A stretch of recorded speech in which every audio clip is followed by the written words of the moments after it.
and made possible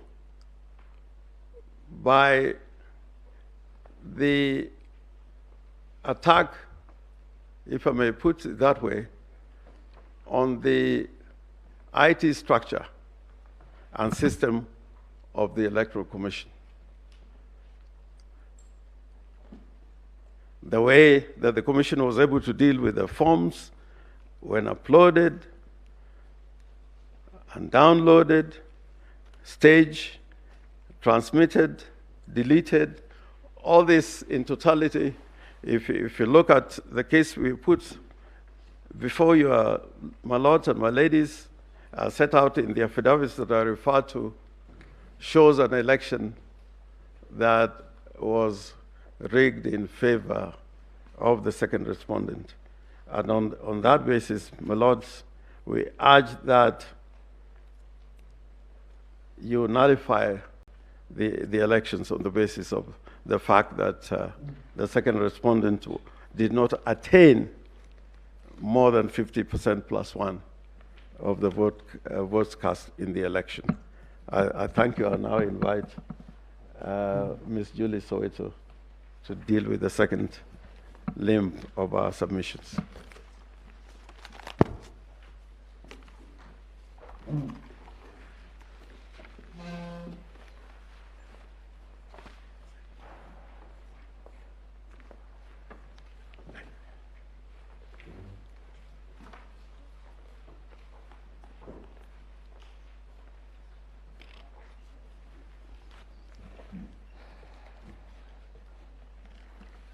Good morning, my ladies and my lords.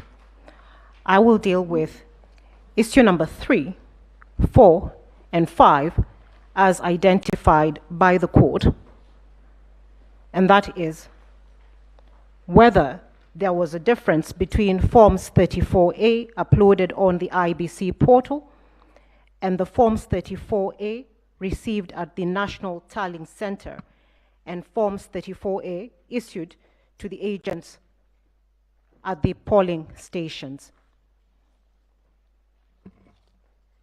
I will start with that issue.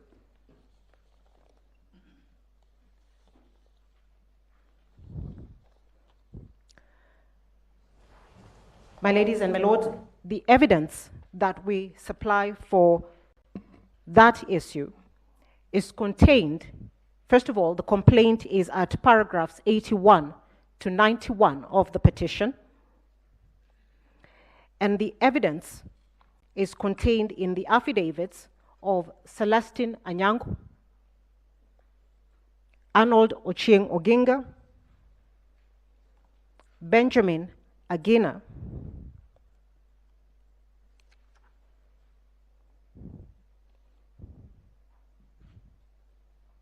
and Benson Wesonga. My lady, in Celestine Anyango's affidavit, the complaint is made that in 41 forms from the polling stations that she looked at, the Forms 34A received by the petitioner's agents vis-a-vis the Forms 34A uploaded in the IBC portal and those brought to the tallying center are different. The sampled forms were from Bomet, Kiambu, and Kakamega counties. The evidence is at page 18 to 106 of the affidavit of Celestine Anyango.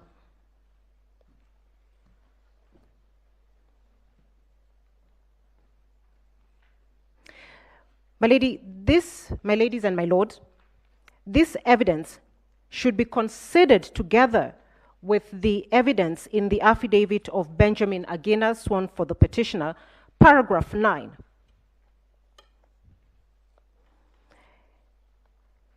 Which deals with the Forms 34A that the petitioner, sorry, the IEBC had stated it would procure, and the features in those forms that should have been used in the election.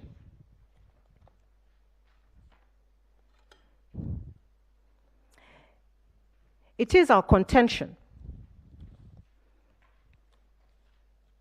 that what the IEBC set out to procure is not what they procured in the first instance. Therefore, we cannot even match the forms that we have and that have been provided in the election to what they had set out to procure.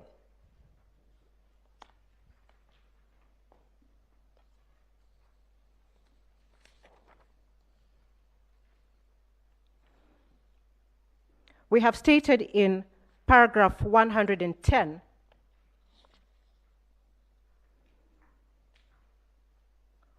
of the petition, sorry, from paragraphs 108 to 110, that the IEBC procured 2 parallel sets of Forms 34A, marked booklets 1 of 2 and 2 of 2. It was intended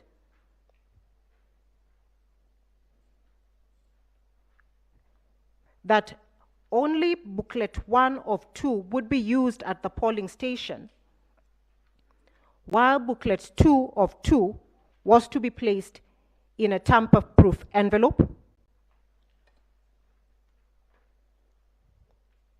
and not to be used at the polling station. The forms that have been transmitted,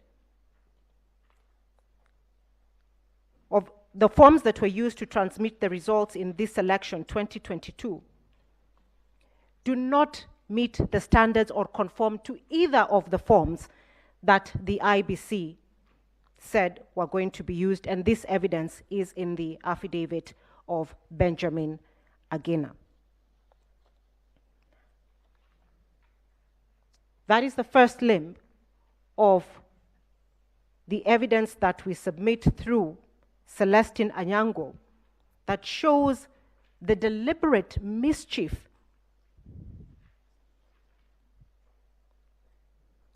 in the use of the statutory forms that was set out in the election and which we now complain of.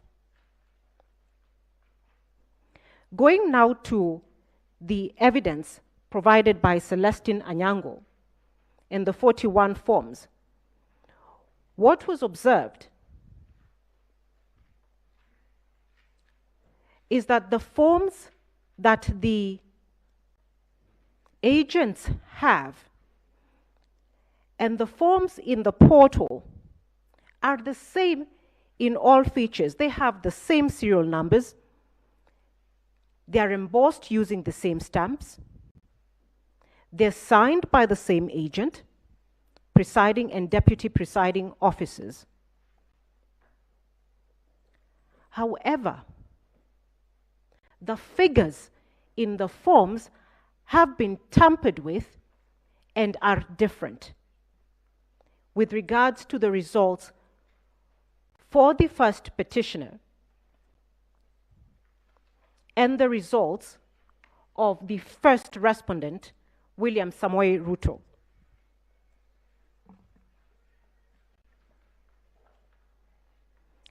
It is in the forms, or the sample of forms, the 41 sample of forms exhibited by Celestine Anyango, that votes have been reduced from the first petitioner and added to the first respondent. We have calculated the total number of votes reduced from the first petitioner and added to the first respondent, and they add up to 2,793 votes.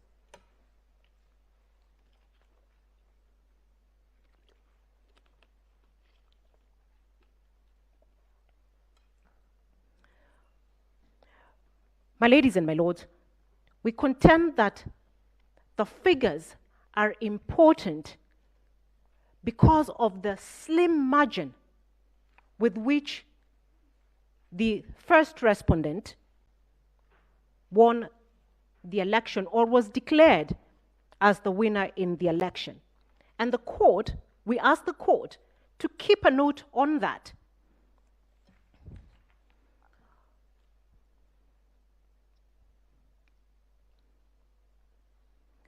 My ladies and my lords, the difference between the result declared to overcome the 50% plus one threshold is 69,000 votes.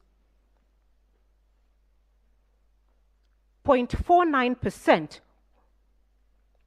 which is the margin that the first respondent is said to have overcome the constitutional threshold, is the equivalent of 69,000 votes.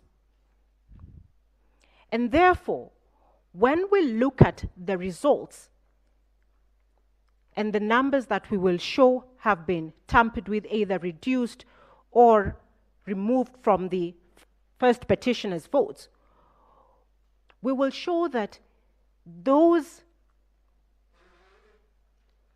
discrepancies affect the outcome of the election or the result of the election.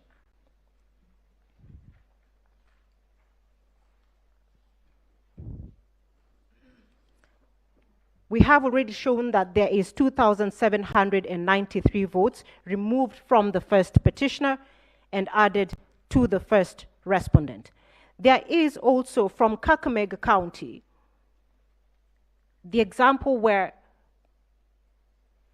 votes would be deducted from the first petitioner but not added to any particular candidate.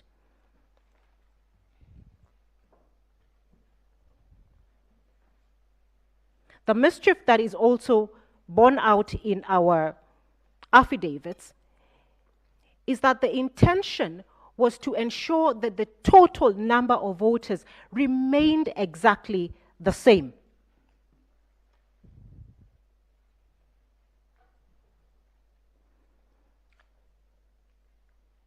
So, for example, just a minute.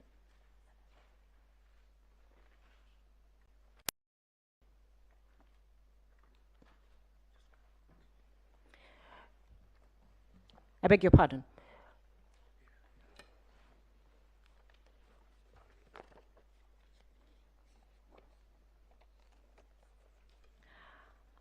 At page 2 of the affidavit of Celestine Anyango's affidavit, at paragraph 4, my lady, just as an example, in Chepalungu, polling station 1 of 1, the first petitioners and the physical copy of the Form 34A that was given to the agent, the first petitioner had 61 votes. In the form that was uploaded, or that is appearing in the IBC portal, the first petitioner has 1 vote. In the Form 34A of the same polling station, the first respondent, William Ruto, had 109 votes. In the Form 34A in the IBC portal, William Ruto has 169 votes. The 60 votes that are reduced from the first petitioner are added to William Ruto. The total votes remain the same. The same continues in all the 41 polling stations that we have sampled and annexed to the affidavit.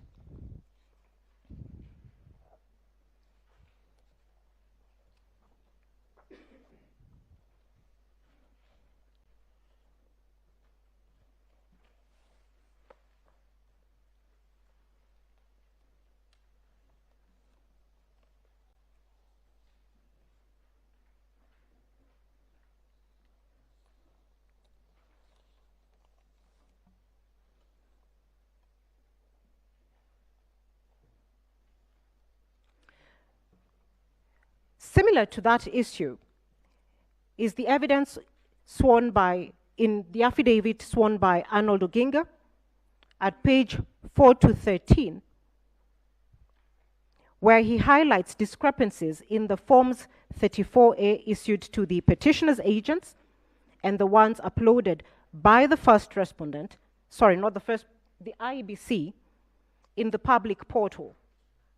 Arnold Oginga sampled polling stations, 25 polling stations in Baringo, 15 polling stations in Nairobi,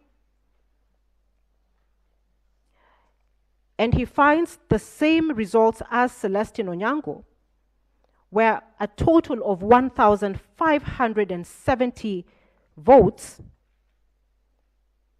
are added to the votes of the first respondent, William Samoei Ruto, that are not borne out by the original Forms 34A issued to the agents.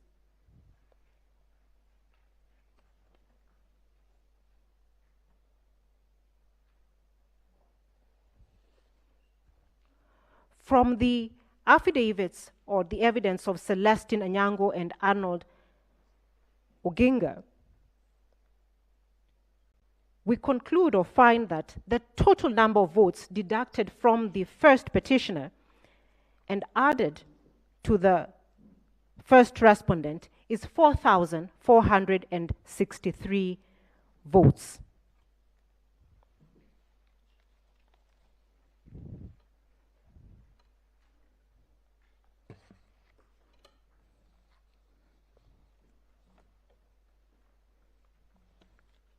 The second issue that I will deal with, my lady, is issue number 4, which is whether the postponement of the gubernatorial elections in Kakamega and Mombasa counties, parliamentary elections in Kitui Rural, Kachaliba, Rongai, and Pokot South constituencies, and the electoral wards in Nyaki West in North Imenti constituency and Kwanjenga in Embakasi South constituency resulted in voter suppression to the detriment of the petitioners in petition number E005 of 2022. The evidence that we rely upon for this is also in the affidavit of Celestine Onyango, Arnold Oginga, and the affidavit of Ezra Sunguti, who was an agent of the petitioners in petition number E005 of 2022.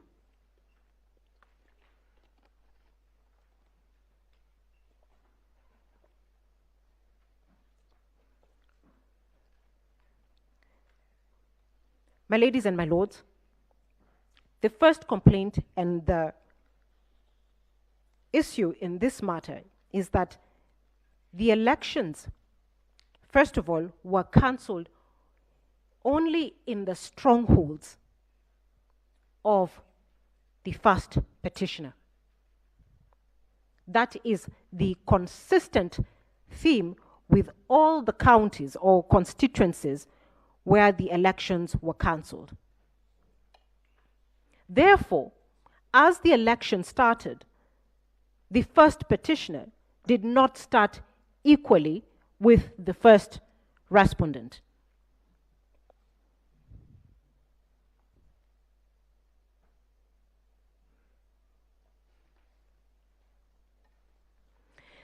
Ezra Sunguti deposed in his affidavit that polling stations did not open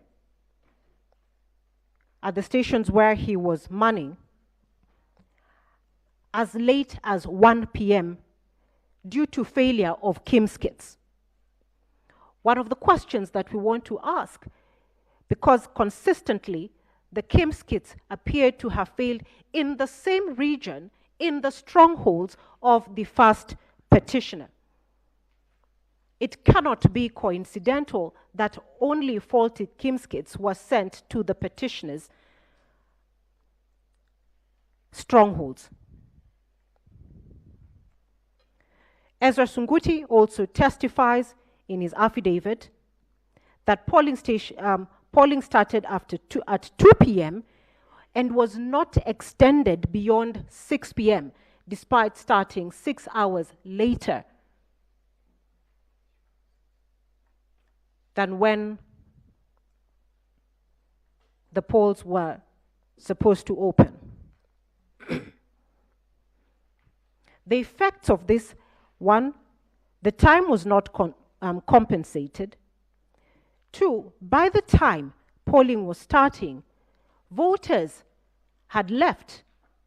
The disabled, the elderly,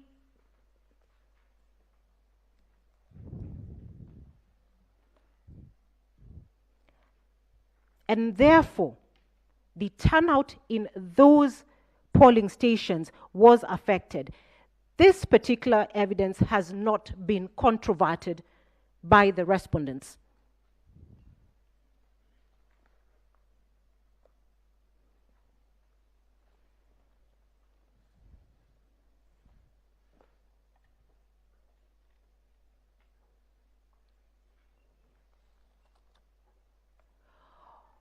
On that ground, again, we submit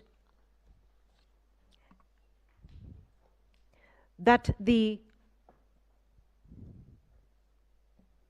cancellation of the vote in those particular areas suppressed the voter turnout, and this can be seen by looking at the voter turnout in those constituencies as compared to the voter turnout in neighboring counties or neighboring constituencies.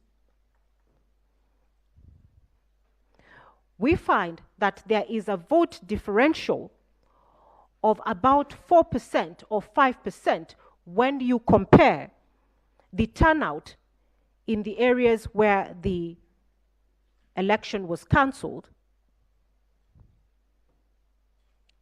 and areas where the election was not cancelled.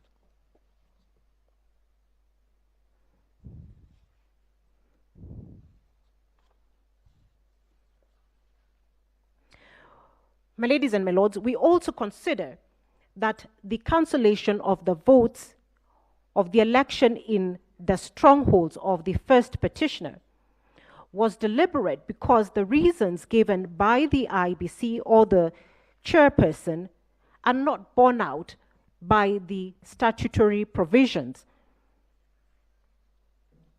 for cancellation of the election.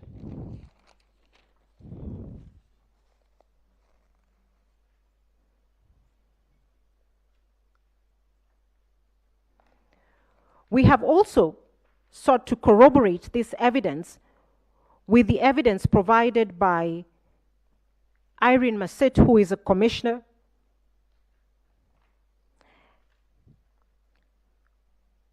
who testifies at paragraph 26 of her affidavit that the reason why the votes or the election was cancelled in those areas was because the commission procured the wrong ballot papers. This is a mistake that Irene Massit, a commissioner... May I, please, may I, with your very kind permission, Chief Justice, draw the attention of the court that there may be on record more than one affidavit by Ms. Massit, to the extent that the affidavit that my learned colleague refers to is an affidavit filed by the petitioner. We have no objection. However, to the extent that that is an affidavit filed in the documents by Issa Mansour, whose documents our understanding of yesterday's ruling is, were struck out by the court alongside his notice of appearance, then there ought not to be a reference to that affidavit. Yes, I think counsel clarify the affidavit she is referring to. I will clarify to that.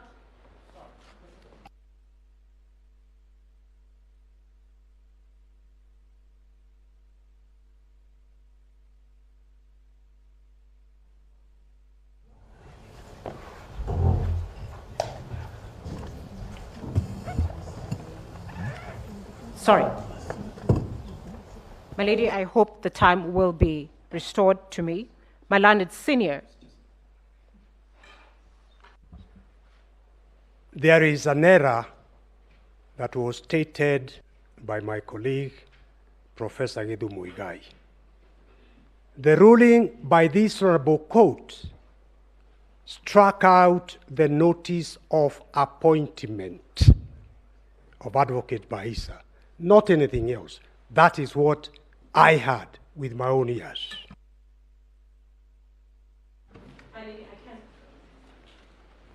If I may please interrupt you Counsel, yet again. please, without wasting a lot of time, we are capable of discerning what we meant with our own ruling. Let her identify the affidavit she is referring to, and when you are responding, then you deal with the issues that you are raising. We appreciate that, my Lady Chief Justice. But I think if we proceed beyond this point without a common understanding by all the advocates as to what was the consequence of striking out the notice of appearance, then many on this side may make reference to those documents filed by Issa Mansu.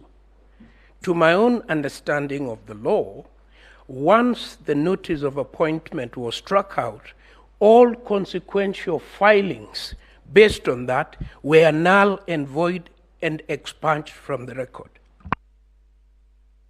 Proceed. My ladies and my lords, that issue can be put to rest very simply. The affidavit that I refer to by Irene Massit is drawn and filed by MS Ouma J and Associates Advocates. I believe each of the commissioners had a right and did appoint their own advocates in response to the petition. And that is what I am referring to.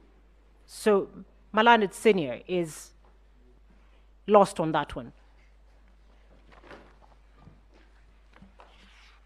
If I may proceed now. My lady, I do refer to the affidavit now of Irene Massit at paragraph 26 of her affidavit, where she depones that the chairperson and the commission secretary and the CEO failed to ensure that due diligence was done on procurement, proofreading, and printing of ballot papers, which is also a process that takes place prior to the general elections, and which in turn affected the elections in the areas that we complain the election was cancelled. She lists it, and for time, I will not refer to them. The averment is that the error on which the IBC relies upon, or the chairperson relies upon, that led to the cancellation of the result, was one of willful neglect.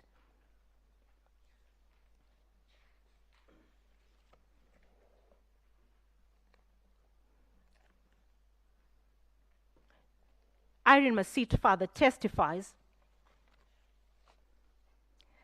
that there was no meeting as was required to be before the procurement was done, or verification to ensure that they proofread what they had procured. And she also testifies that in practice in 2017, this had been done before to ensure that this mistake does not occur.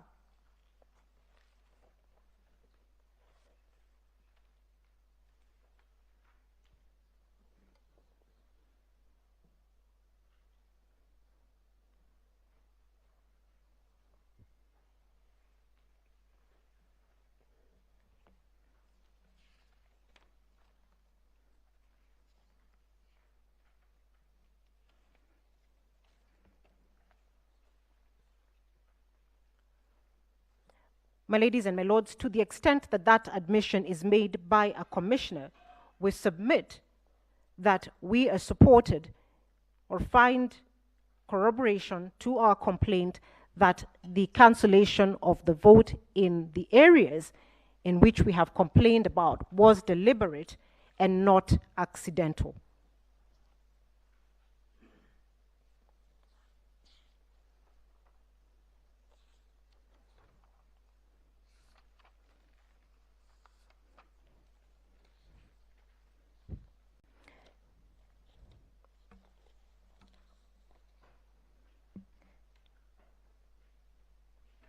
The fifth issue that I deal with was whether there were unexplainable discrepancies between the votes cast for the presidential candidates and other elective positions.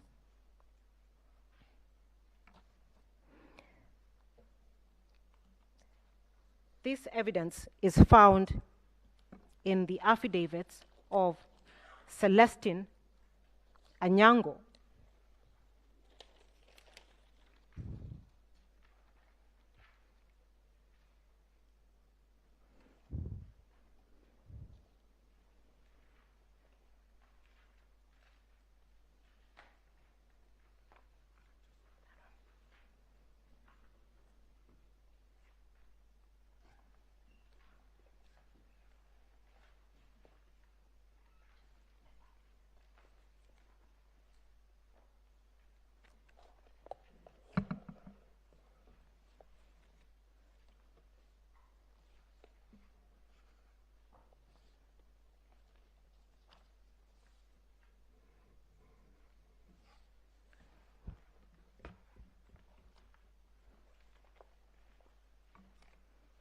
I beg your pardon.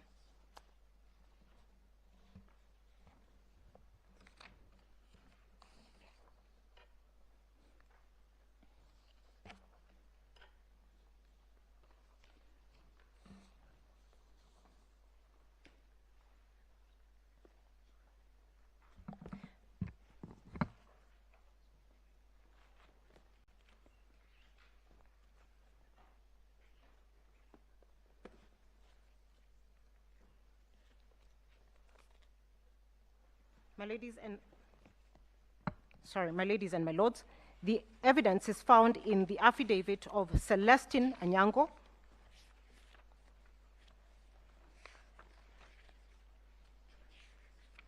where she shows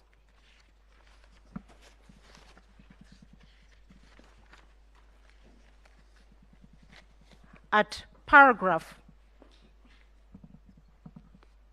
8, 9, 10, and 11, where she has produced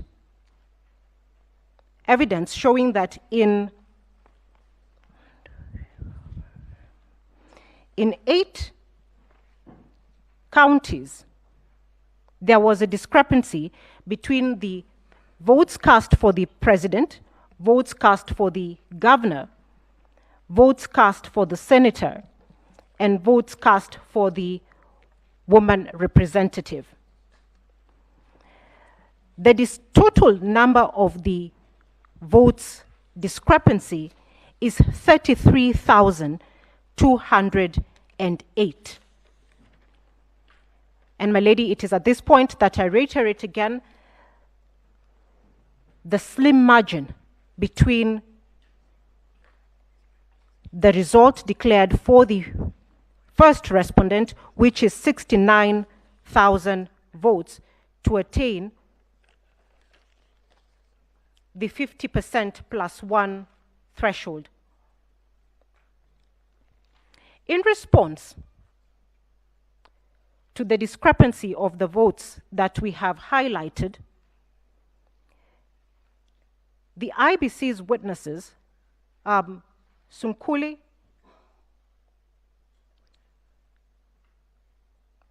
Moses Ledama Sunkuli, I believe, states that those discrepancies are accounted for by prison votes.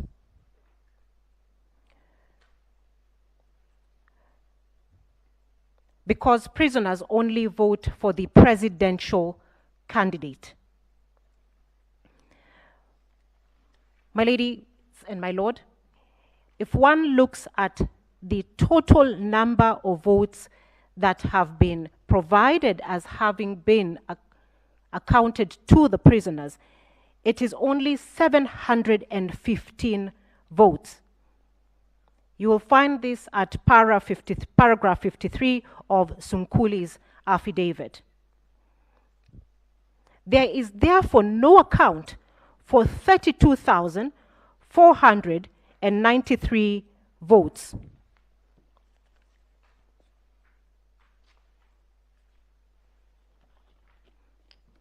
On that issue alone, we would like the court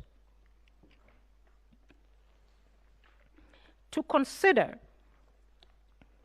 for instance, in Kirinyaga County, where the discrepancy between the presidential votes and the governor's votes was 23,550, which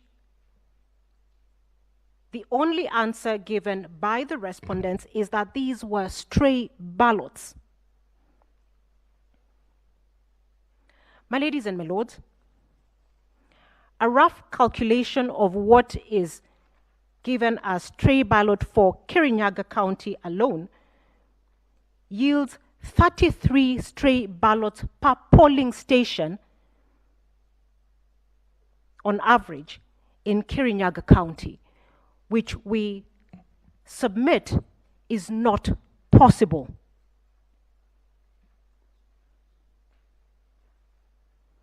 This is also the kind of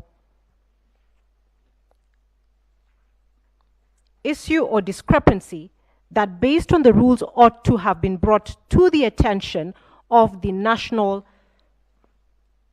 Tallying Center or the National Returning Officer.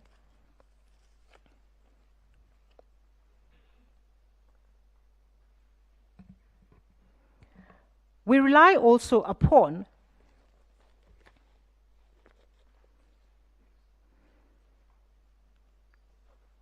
the authority cited in our submissions of William Kabogo, where the learned Justice Kimaru said a difference of over 5,000 votes between the parliamentary position and the presidential can only be as a result of fraud.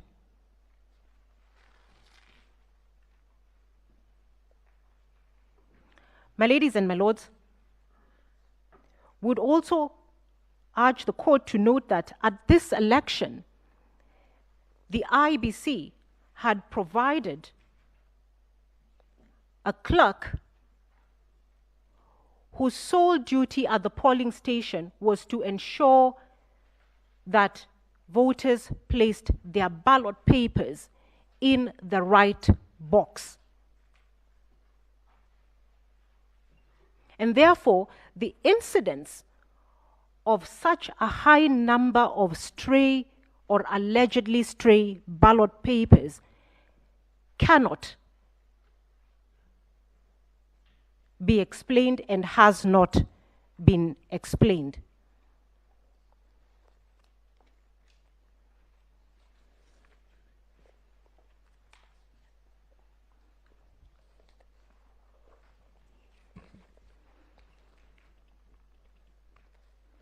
Finally,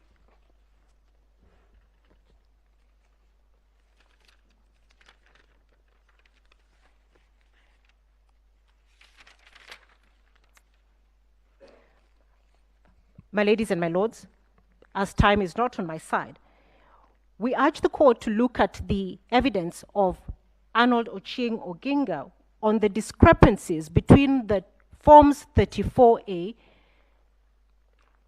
or the results declared in Forms 34A, Forms 34B, and Forms 34C. The design of the election was that this was to be a seamless transaction, and therefore the Forms 34A and the results therein ought to be the same as the Forms 34B and ought to be the same as the Forms 34C. In his affidavit, Arnold Ochieng Oginga finds that there is a discrepancy in the results to the extent of over 180,000 votes.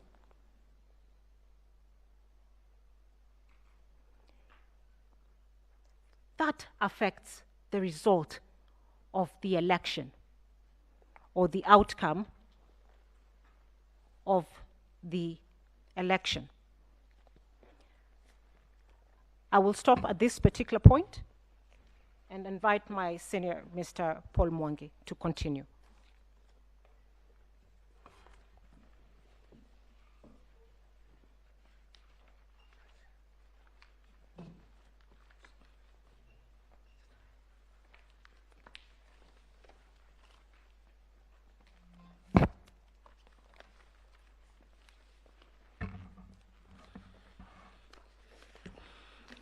Madam Chief Justice, Madam Deputy Chief Justice, my lords, my ladies,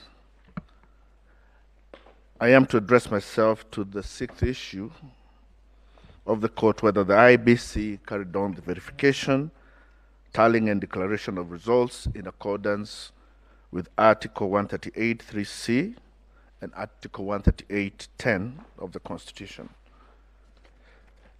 The thrust of my presentation is that the nature of management of elections in Kenya, from even before the new constitution, have been that decisions as to who has won the presidential election are collegiate.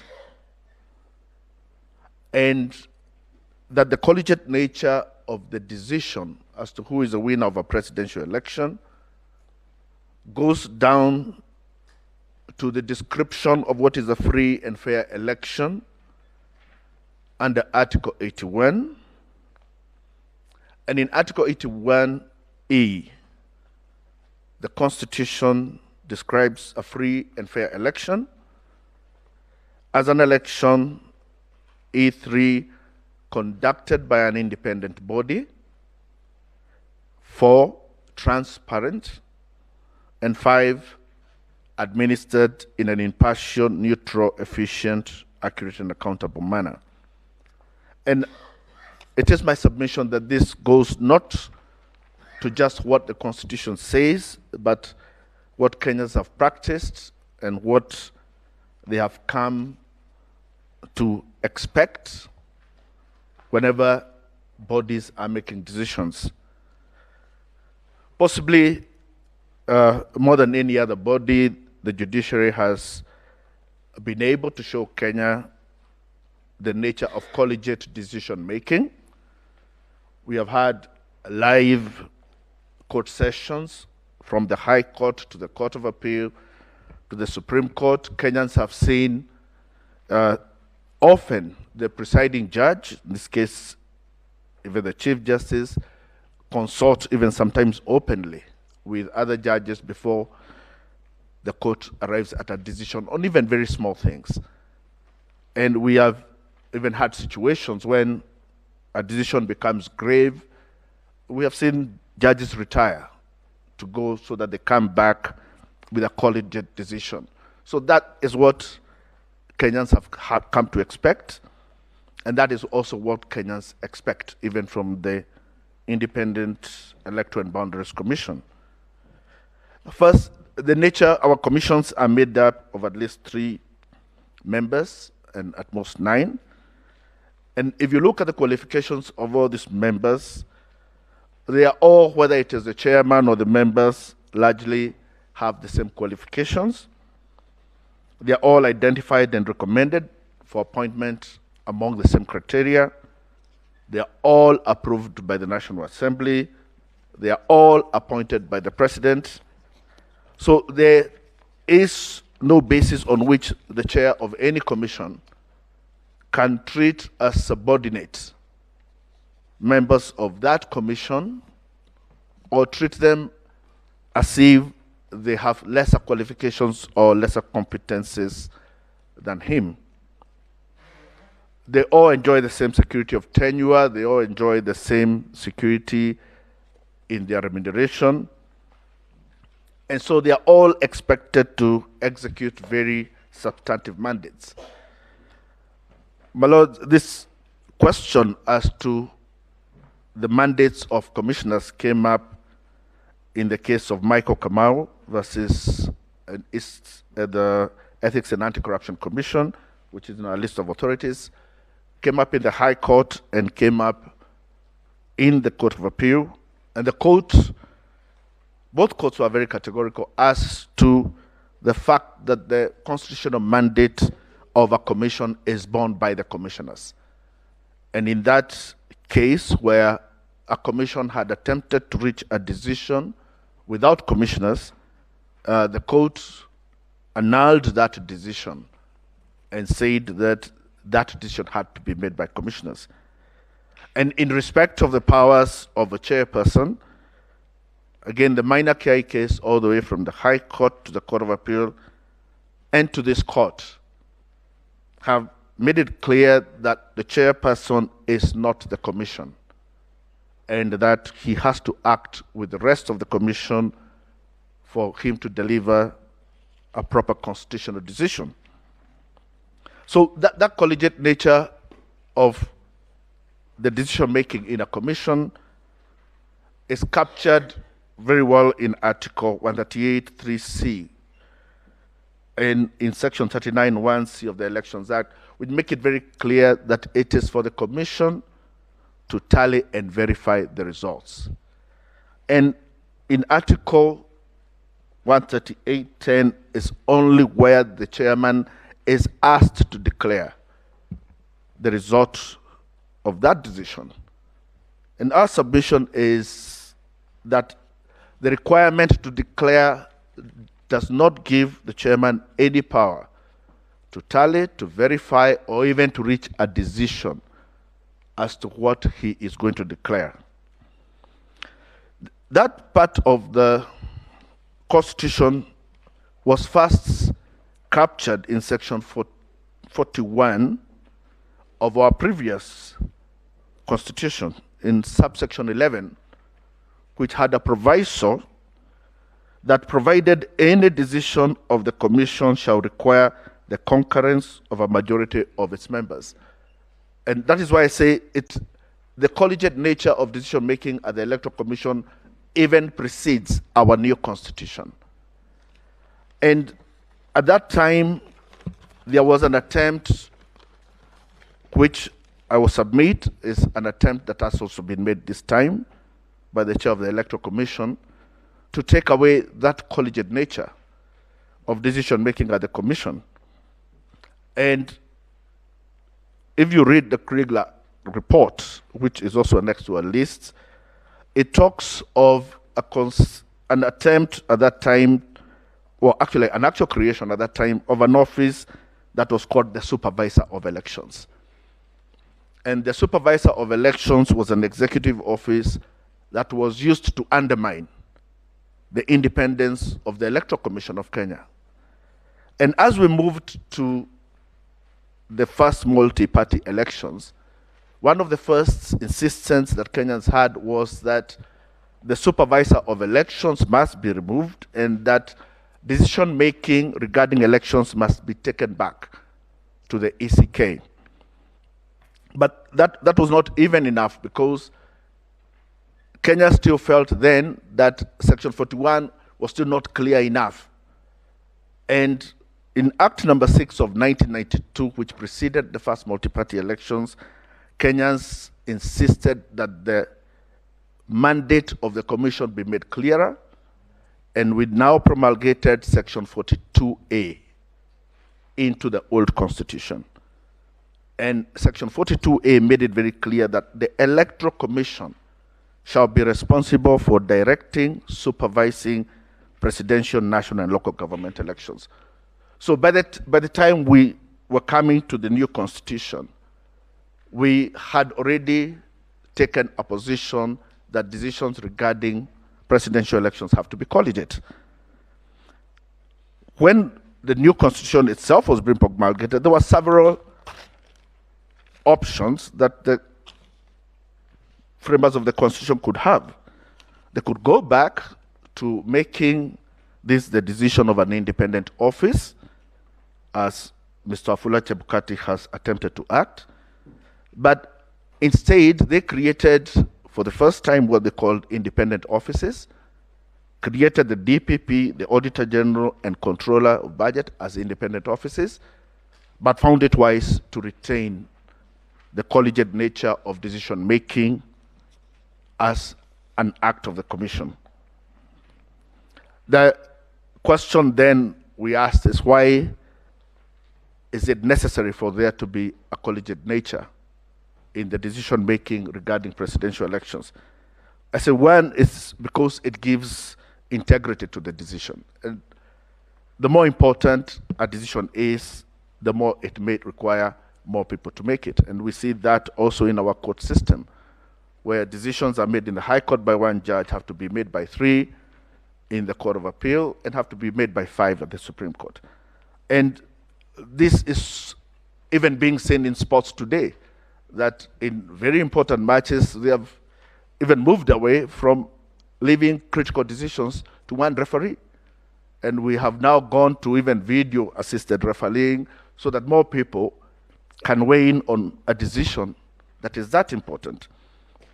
The second thing is that the collegiate nature secures the independence of the commission itself, so that you don't have one person who can be in a position where they cannot resist maybe pressure.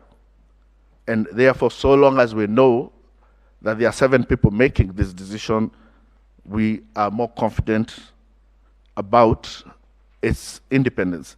But thirdly, my lady, my lords, there is also the question of the legitimacy of the decision. And this comes from what this court said in 2017.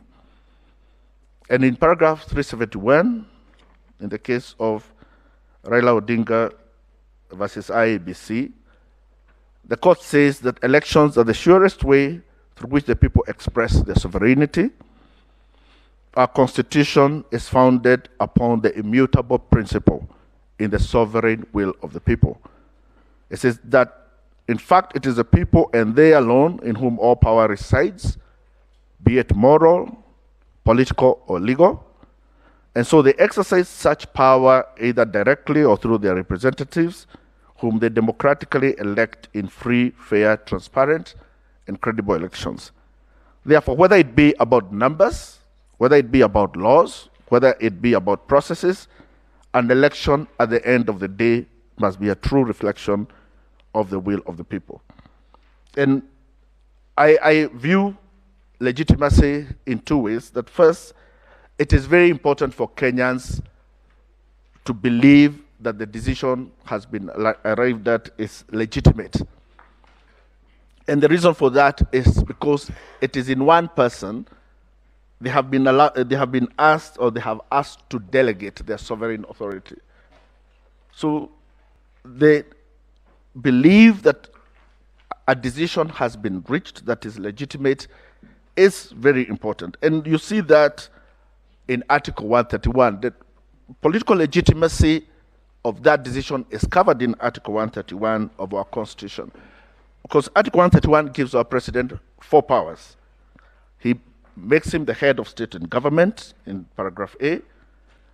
In paragraph C, it makes him the commander-in-chief. In paragraph D, it makes him the chairperson of the National Security Council. And then in paragraph E, it makes him the symbol of national unity. So of all the 4 things that our president must do, the A is the political legitimacy. And if decisions are arrived at as to who has won an election, and they do not carry with them the legitimacy that is required, then you have somebody who cannot exercise the duties, execute the duties under 131E as being the symbol of national unity. But there's a second reason. And the second reason is that also the person to whom you now declare as the president must himself believe in the legitimacy of the decision that has been made. And political scientists say that this political legitimacy is necessary because it finally determines how that person themselves will hand over that power. And political scientists say that power that is unjustly acquired will never be justly given. So if you want to have a legitimate transfer of power in a country into the future, you must ensure that that power comes to where we find ourselves today, where we have the chairman and a minority group saying they carry the day in this decision, and we have 4 commissioners. And the question this court has to ask is who would it believe? And it's our position that Mr. Wafula Chebukati has disrespected the Constitution, has been unable to secure the legitimate result of an election that was conducted. And in terms of deciding who to believe, my lord, first and foremost, Mr. Wafula Chebukati has not had a complaint to make as to how these 4 commissioners worked ever since they entered the commission in September 2021. On the other hand, there are lists of complaints as to how he himself has conducted this election that start way back from 2017, that he bungled up the 2017 elections. We've captured in a petition that he has had 4 other commissioners resign on him previously. There's unilaterally printed ballots. He's unilaterally made decisions about use of registers. And in our both affidavits and petition, we have made a list of all the misconduct that he himself has executed. And the result of all that, you come to the conclusion that what the chairman has attempted to do is to install himself as a new age supervisor of election, totally emasculate the role of all other commissioners, and you now have a decision that is his, supported by a minority of the commission. And our argument is that that declaration is not a constitutional declaration. That declaration is unable to found the declaration that was supposed to be made under Article 131(8). And one of the most glaring things that comes also from that conduct is the issue of the 27 constituencies. And the 9th respondent knows the importance of that, because in paragraph 6 of his affidavit, he purports that those results were read. He purports that, in fact, that the disaffected commissioners announced those results. But the affidavit of Professor Goulier and the response of Chebukati themselves clearly say that those 27 constituencies were not verified and announced. And the reason for that, according to the 4 commissioners, is because he emasculated the role of the other commissioners and they never sat down as a commission. I will finish my presentation as to the unconstitutionality of that declaration with 2 examples. We have had previously a situation such as this in the Truth, Justice and Reconciliation Commission, I will ask the court to take judicial notice of what had transpired as the commissioners fought with their chairman regarding what was the report of the commission. And it was very clear that the report of the commission had to be what was decided by the commissioners. But I will also leave this presentation with something closer home. In the past couple of years, there has been a dispute between the executive arm of this country and the judiciary regarding who makes the decision as who becomes a judge. And it has been the position of the national executive that the power to appoint comes with it with some form of power to decide. And this judiciary has been very clear all the way from the High Court to this court that the power to appoint in no way includes a power to decide on who becomes a judge. I say that for the same reason. The power given to the chairman of IEBC to declare the result of an election in no way gives him any power to decide what that result will be.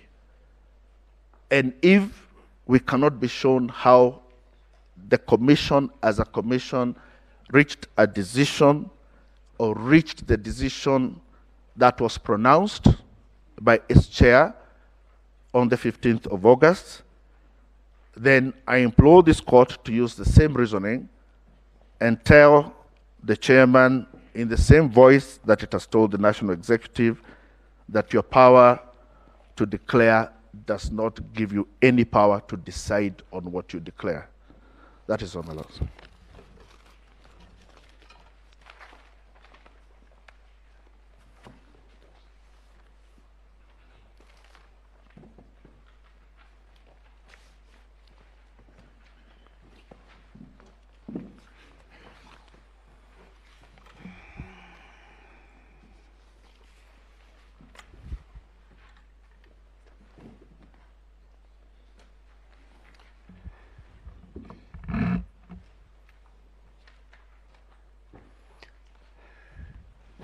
I haven't been in the court, so good morning, your ladyships and my lords. My humble responsibility today is to deal with technology, and that is covered in the issues that were framed by the Honorable Court as 1, 2, and partially issue number 3. I have been listening to the submissions of my learned colleagues, and I will try not to repeat any of them except where absolutely necessary. I start by referring to Article 86 of the Constitution. 86 provides for voting, and I particularly refer to 86A. The method, the voting method, must be simple, accurate, verifiable, secure, accountable, and transparent. I also read out to the court Section 44 of the Elections Act, which provides for the use of technology. How this has evolved is a matter that has been addressed by my learned friends and is well known to the court, particularly this court that has rendered decisions in the same regard. Section 44 of the Elections Act provides that the use of technology in an election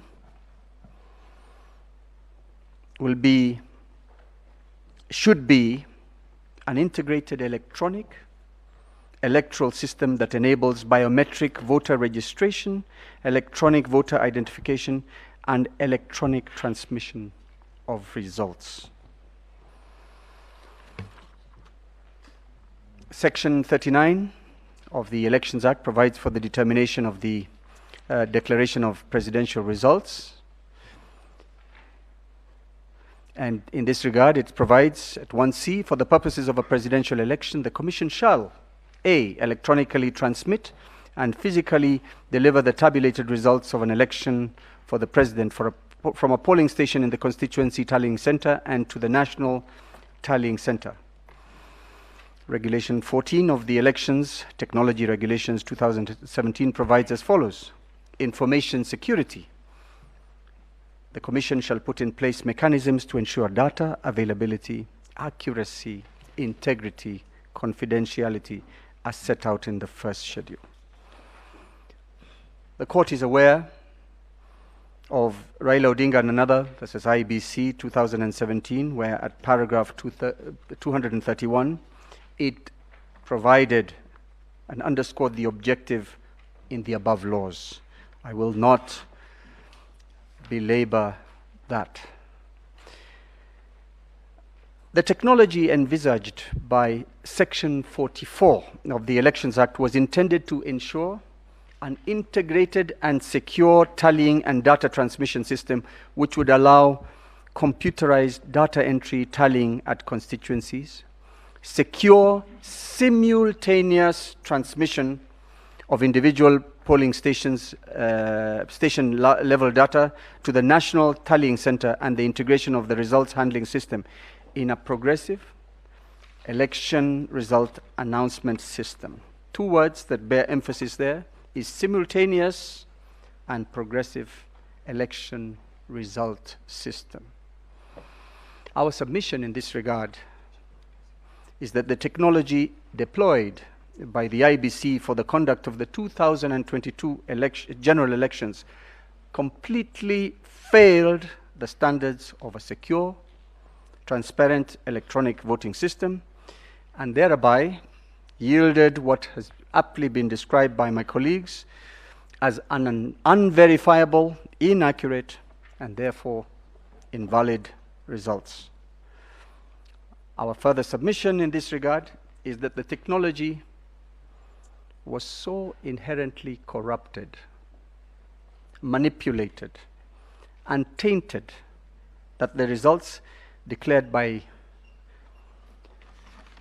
Mr. Chebukati, the third respondent, cannot be, in an objective case, said to be representative of the true will of the Kenyan people, as we and as I will demonstrate in my further submissions. On the evidence, the components, principles that ought to have been met in order to meet the constitutional standard of a secure and transparent system are as follows. Confidentiality is the first one I propose to deal with. This requires that the information within the process, and I'm not talking about the public portal, talking about the back end, should have been accessed by only those legitimately authorized.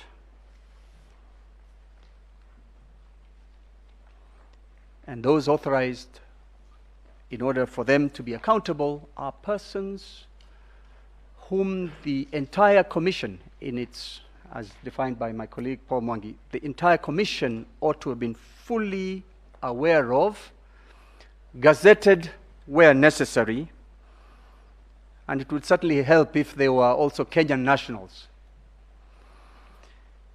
Integrity is the information used should be accurate, complete, protected by various and protected from malicious modification, which includes alteration or obstruction, either by authorized or unauthorized persons. Availability.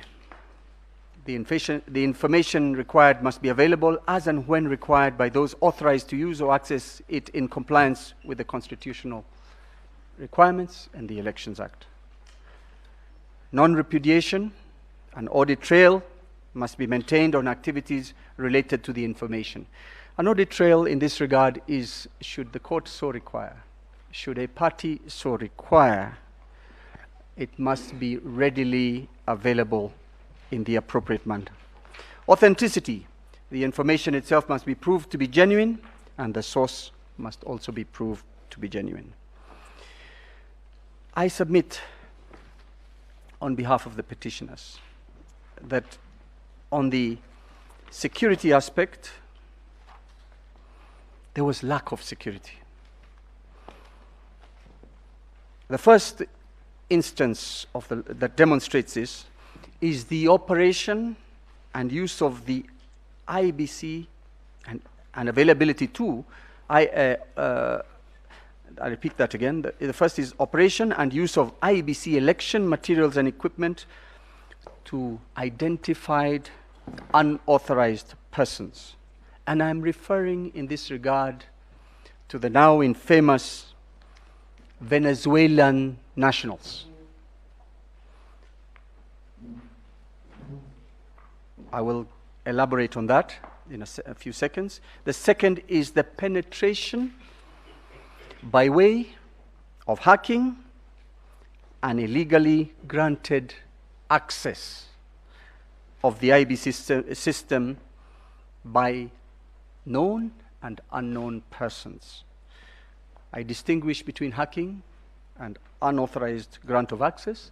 Hacking is where a person outside the system doesn't have the key, and I'm using the simple illustration, and so he accesses it through the roof, room through the roof or the back door, and he enters the system. The illegal grant of access is a situation where the codes, the credentials that are otherwise legitimate are granted to unknown persons. In the case of the now infamous Venezuelans, there is plenty of affidavit evidence on record, and I particularly refer to the affidavit of Martha Karua, the second petitioner, dated the 21st of August 2022, which contains or encloses the statements by the DCI, and of course the rebuttal by Chebukati on behalf of the IBC. Your Ladyship, my Lords, I also refer to the affidavit of Juliana Cherera. I also refer to Annexure JC3, the National Police Service press statement dated 22nd of July 2022. Annexure JC4, press statement by ABC Chairman dated 21st July 2022, stating that the three key personnel responsible for the deployment and management of elections infrastructure and that the three Venezuelans were employees of Smartmatic International BV. I also refer to the Annexure JC5, press release by the Directorate of Criminal Investigations dated 23rd of July 2022, detailing the crucial election materials irregularly and illegally found in the possession of three Venezuelan nationals. Their names: Jose Gregorio Camargo Castellanos, that is one name, one person; Joel Gustavo Rodriguez Garcia; Salvador Javier Sosa Suarez. Those were the persons named in the detailed Directorate of Criminal Investigations report.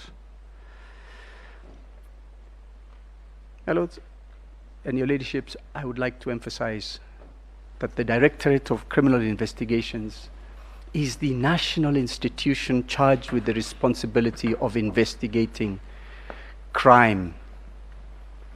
Crime in relation to the Penal Code, the Elections Act, all crime. And that evidence, the statement by the DCI regarding the Venezuelans, is not a matter that can be taken lightly and wished away by the chairman of the IBC. I will deal then with the issue of the penetration or the compromise of the IBC system. And I ask the court to look at the affidavit evidence of John Mark Gidongo, two affidavits or three affidavits, Benson Wesonga, an IT forensics expert, George Njoroge, IT forensics expert, and the forensic analysis of the DCI of a laptop confiscated from one Kip Ngosos at the National Tallying Center. I also asked the court to look at the affidavit of Justice Nyangaya, who is one of the commissioners. Which responded? Sixth respondent. Thank you. I will summarize the affidavits. The evidence of John Mark Githongo, he has sworn 2 affidavits, one on the 21st of August 2022 and the other on the 28th of August 2022. In his affidavit, at paragraphs 2, 3, 8, 9, and 10, he talks about the illegal access into the system and manipulation of the presidential results, how it was orchestrated and implemented.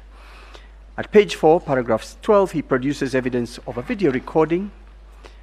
Paragraph 8, page 8, paragraph 16, he witnesses how he saw this young person illegally and very easily access the IBC system, where he was able to see information including that of his name and other accredited observers at the IBC National Tallying Center, and pages 13 and 18 of certain screen grabs. In the affidavit dated 28th August 2022, page 2, paragraph 4, John Githongo clarifies what was given to him in the first affidavit, but more importantly, at page 2, paragraph 6, he produces the actual logs that were used to show access to the system. I wish to make a short submission regarding the evidence of John Githongo and the transcribed interview he had with this young person. And I'm discussing this in the context of the probative value of that conversation he had with this young witness. It came out that somewhere, somehow, in the current suburb, there was a group of about 50 people who had access to the ICT systems of IBC, whereby they were intercepting results before they were uploaded on the public portal. When that was put out and the responses first came, that suggestion was rubbished. But in further evidence, I will demonstrate to the court that it now turns out that that is probably and most likely what happened and what created this entire mess that is called the election results of the 2020-22 presidential election. In the case of George Njoroge, whose affidavit is on record, whose CV is on record, a computer forensic expert with wide-ranging experience in investigating all manner of crimes, including those involving terrorism, through investigating the IT aspect. In his affidavit dated 28th August 2022, he has attached his detailed audit and analysis report of IBC results transmission system and operating system log files. And I emphasize that amongst those he analyzed are the logs annexed to the affidavit of Justice Nyangaya, who is the 6th respondent and who was the commissioner of IBC in charge of ICT. I emphasize this because it tells us the logs, that information from the logs comes from within the IBC, the first respondent. And therefore, it must be taken as correct. Indeed, in one of the witness statements we have, or affidavits we have from one Mr. Nyaga, in various affidavits, together with Mr. Uma, they are defensive, together with Mr. Chebkati. They reject the suggestions But when the logs from Mr. Nyangaya are finally analyzed, they are suddenly, in particular Mr. Nyaga, forthcoming. In the case of Mr. Nyaga, and I will refer to his affidavit, his first reaction is to suggest that they have been illegally obtained and a crime has been committed and somebody should be prosecuted. In fact, the DCI should take action. That is an admission that at all times something vital to the verification of the process was being withheld, not only from this court, from the entire Republic of Kenya. George Njoroge has provided a detailed audit and analysis report, and he, at page 1, paragraph 5, confirms that he analyzed the log files. Page 11 shows the image application for each of the 6 IEBC servers that had information. And of course, at this point, I'm hopeful that in the scrutiny, the same 6 IBC servers shall be availed by the IBC as quickly as possible. Page 3, which is the part of the report that confirms several authorized individuals were illegally authenticated to gain access into the core of the live system. Several authorized individuals were illegally authenticated. We'll go and demonstrate that, because authorized could mean you're within IBC, but illegally authenticated, you have gone well above your pay grade. Page 14, 40, page 14 of the report, 14, 40, and 41, confirms that there was evidence of remote access to the system on the 13th of August 2022. 13th being 3 days after the voting. Remote access means somebody outside the walls, virtual walls of IBC. In other words, somebody somewhere sitting out of the system has the key and can log in. Transmissions of numerous forms from a single host server whose IP address was given or is given as 172 full stop 21 full stop 5 full stop 4. Contrary to the expectations that the forms would come from various KIMS kits directly to the NTS public portal. I illustrate this, or I explain this by stating that Mr. Chebukati, chairman, went on record as saying, this is a very simple system.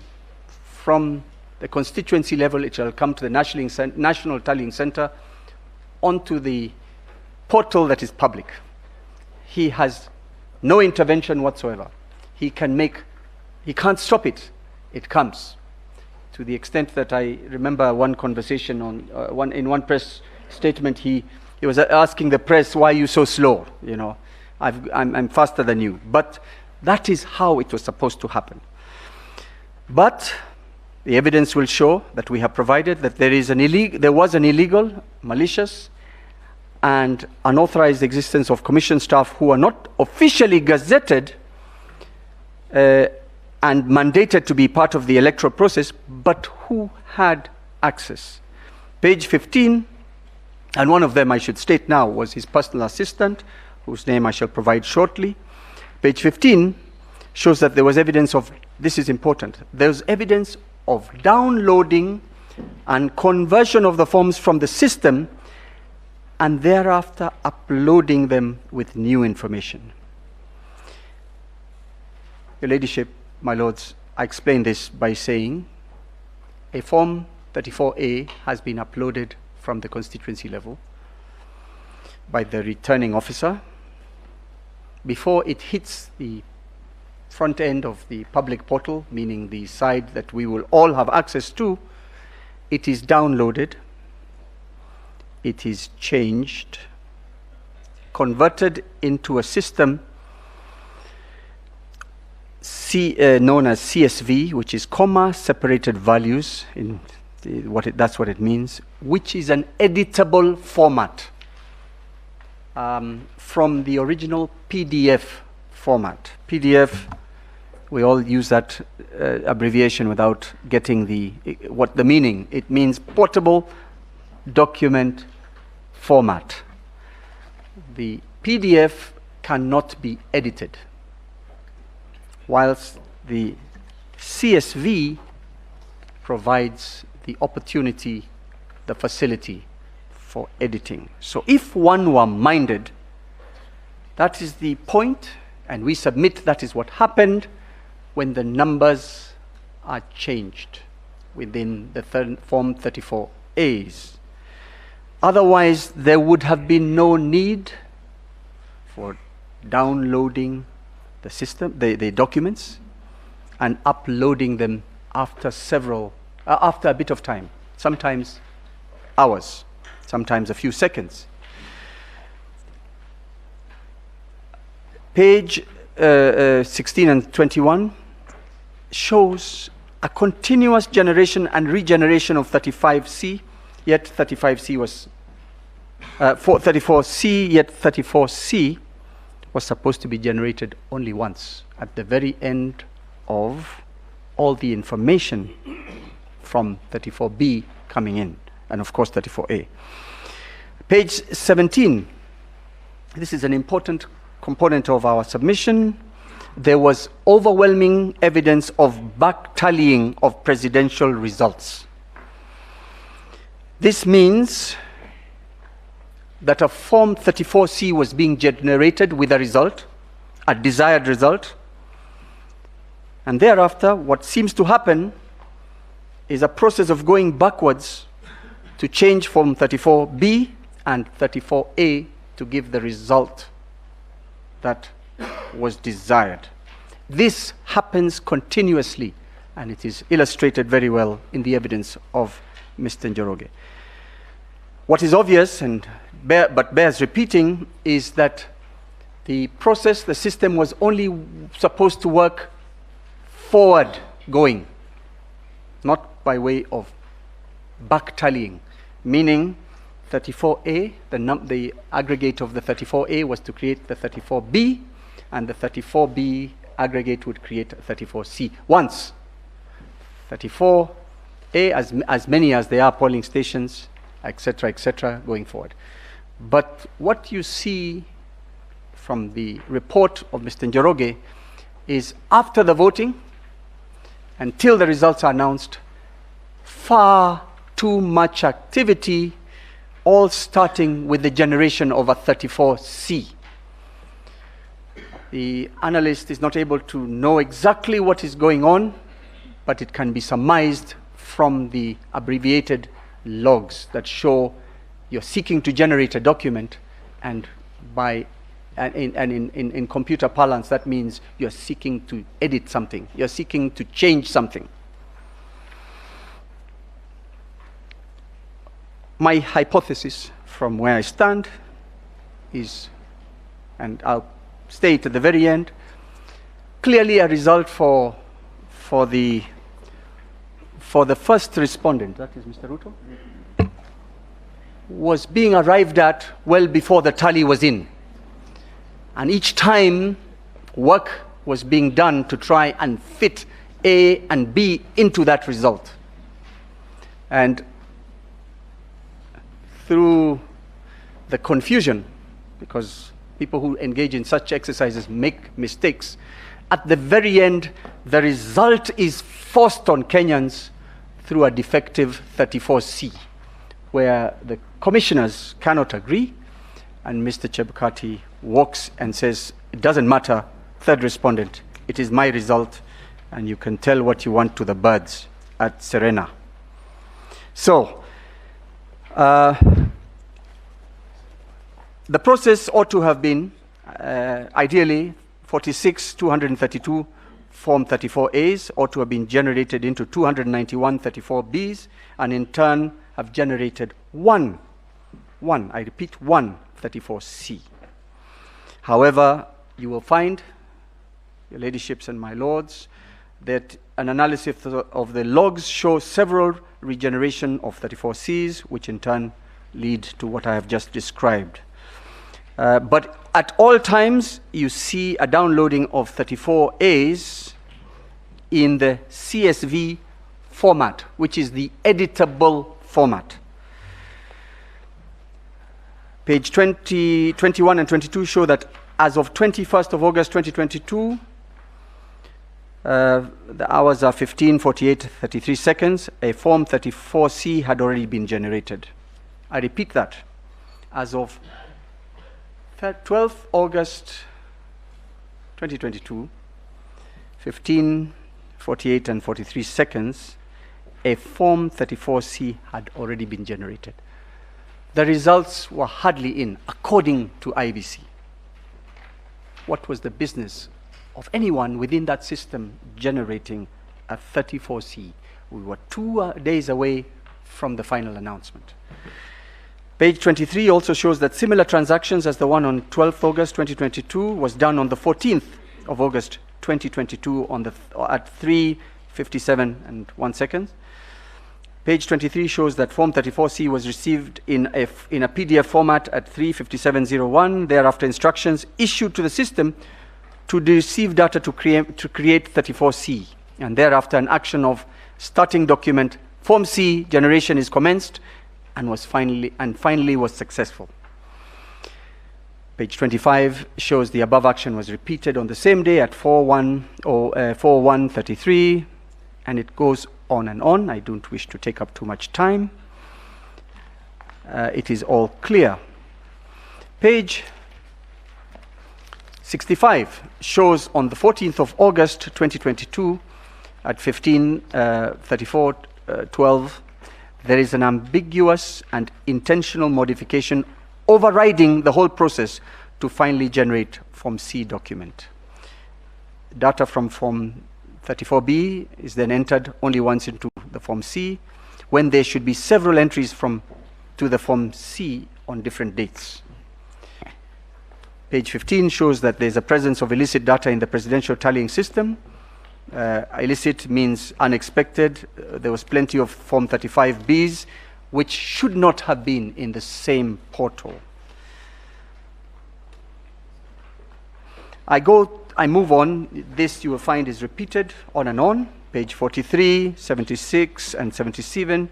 We see IBC personnel who were not gazetted for the purposes of the restricted and accountable access to the system were granted access to the system.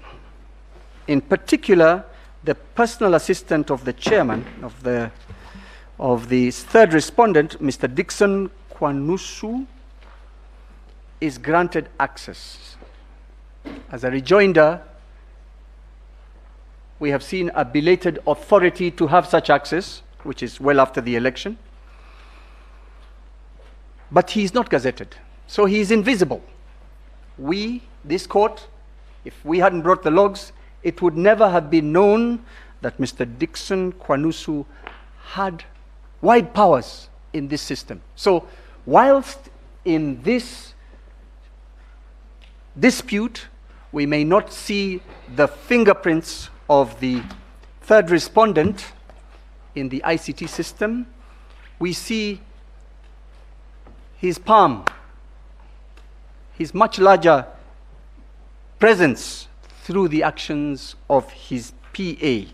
Indeed, you will find, when you study the system, that Dixon Kwanusu performed a purported verification process of 34As 1,743 times. The same scrutiny revealed that at page 28, one Abdi Dahir, who was not gazetted and who is belatedly granted access and privileges to the system, purportedly verified 659 Form 34As. Yeah.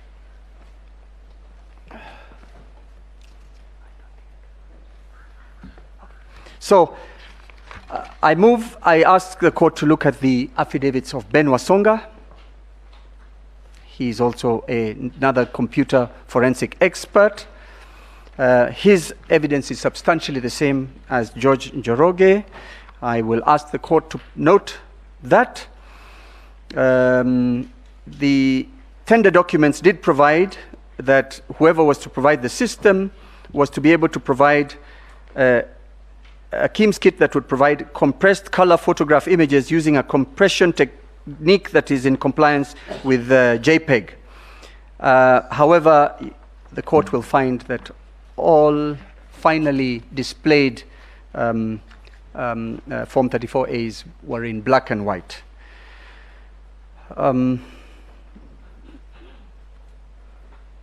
I will shortly mention that it becomes evident that there is interception of data.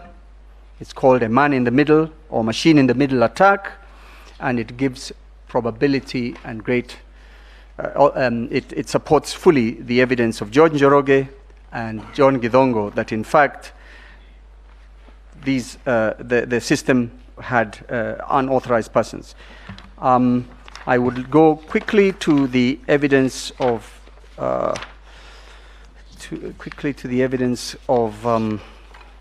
again Benson, who in his affidavit shows that there was not only one foreigner involved, there was several of them, and the ones I had mentioned earlier, and throughout the process of counting, several of them were involved as super administrators. Super administrators is the power to even create and join servers to the system, change, alter documents, delete documents.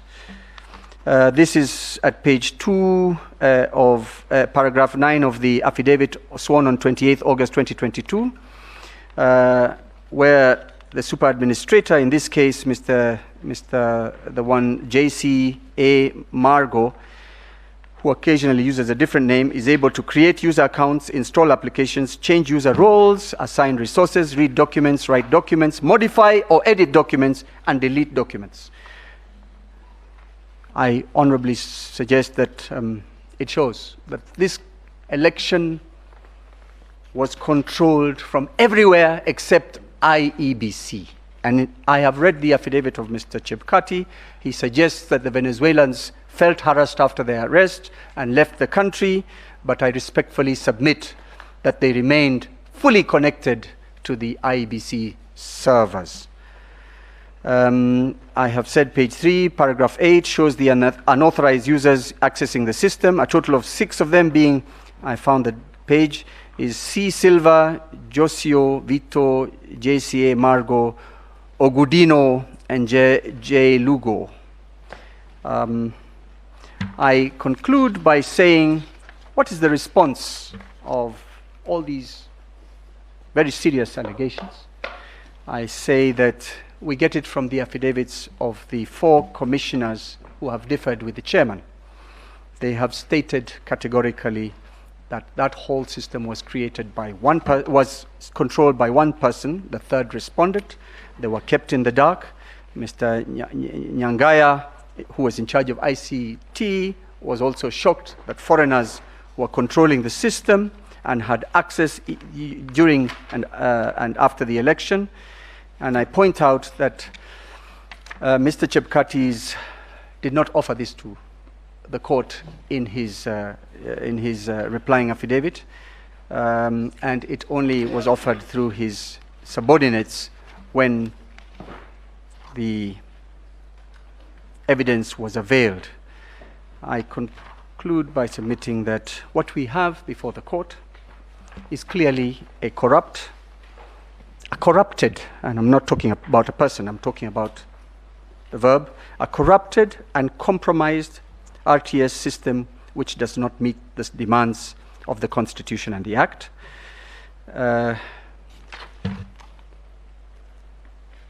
And it is only a matter, it is a matter that will be determined after scrutiny whether something can be retrieved from the system, which includes, and we focus on the results that were first uploaded onto the KIMS kits. Perhaps that's where we will find some truth.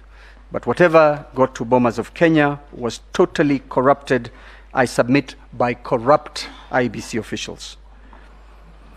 I lastly point out that you will find in the affidavit of Mr. Benson Wasonga, Smartmatic, by some strange coincidence, is reportedly mired in several controversies in the management of elections technology around the world, including Venezuela and the Philippines.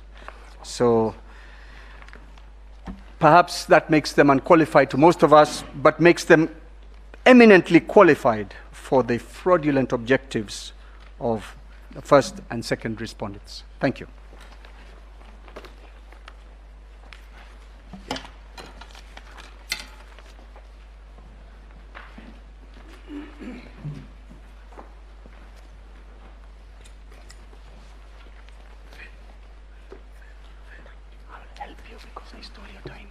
No, you didn't. We are well with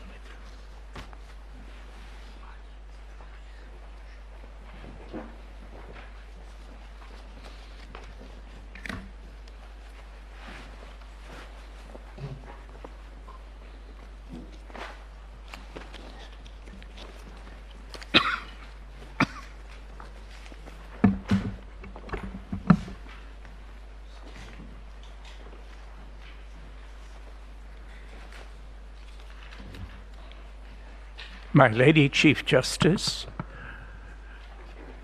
my ladies, my lords of the court, I address the court on issues 8 and 9, the magnitude of the matters which you've been listening to and which are set out in all our documents, and I will turn later to the prayers. This morning, in the last 3 of the submissions from my colleagues, the question of what Mr. Chebukati was doing when Article 183 began to operate, 138 began to operate once the 34As moved from the polling stations to the constituency levels to become 34B, and then from there to the National Tallying Center. And Article 138(3) is Article 138 is entitled, the marginal note, Procedure at Presidential Election. And sub-article 3 is, in a presidential election, paragraph C, after counting the votes in the polling stations, the Independent Electoral and Boundaries Commission shall tally and verify the count and declare the result. 138(3)(c). And so there are 3 steps to be taken after leaving the polling stations. They shall be tallied and verified and the result declared. And the party that is tasked with the duty of doing these 3 things is, under the Constitution, the Independent Electoral and Boundaries Commission. But as you have heard, as you have read all the documents, we saw only Mr. Chebukati doing these duties and not doing these duties as part of the commission, but by himself, together with his clerks together with his team members, to which I will come in a moment, but not in their capacity as having any decision-making powers over the steps he was taking as the person doing tallying and verifying. Why was there not the Independent Electoral and Boundaries Commission not taking these steps by itself or through itself? And the answer to that is given by Mr. Chebukati himself, and it is in his replying affidavit,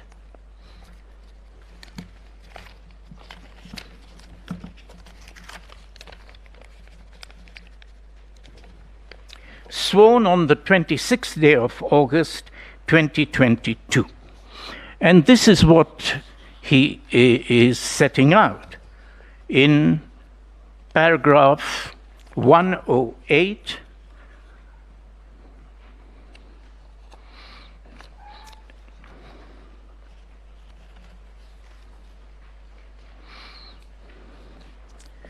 Sorry, 103. Thank you.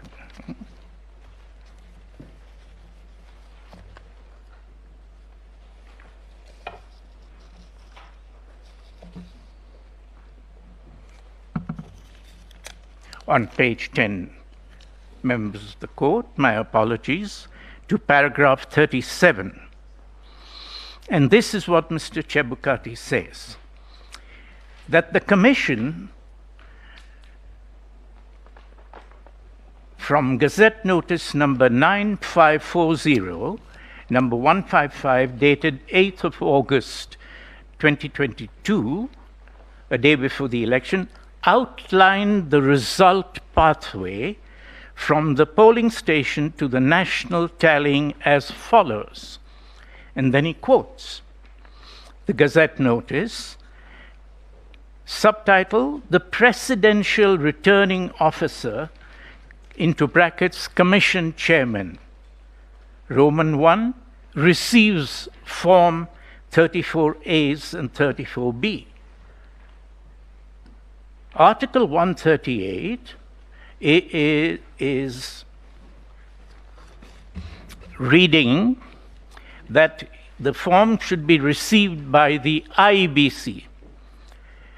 Roman 2 from the Gazette Notice, the Presidential Returning Officer, Commission Chairperson, verifies. And later on, again, he says, declares. Where does he get this authority from? Is from the Gazette Notice. And so that Gazette Notice is set out in his affidavit. And the Gazette Notice is reading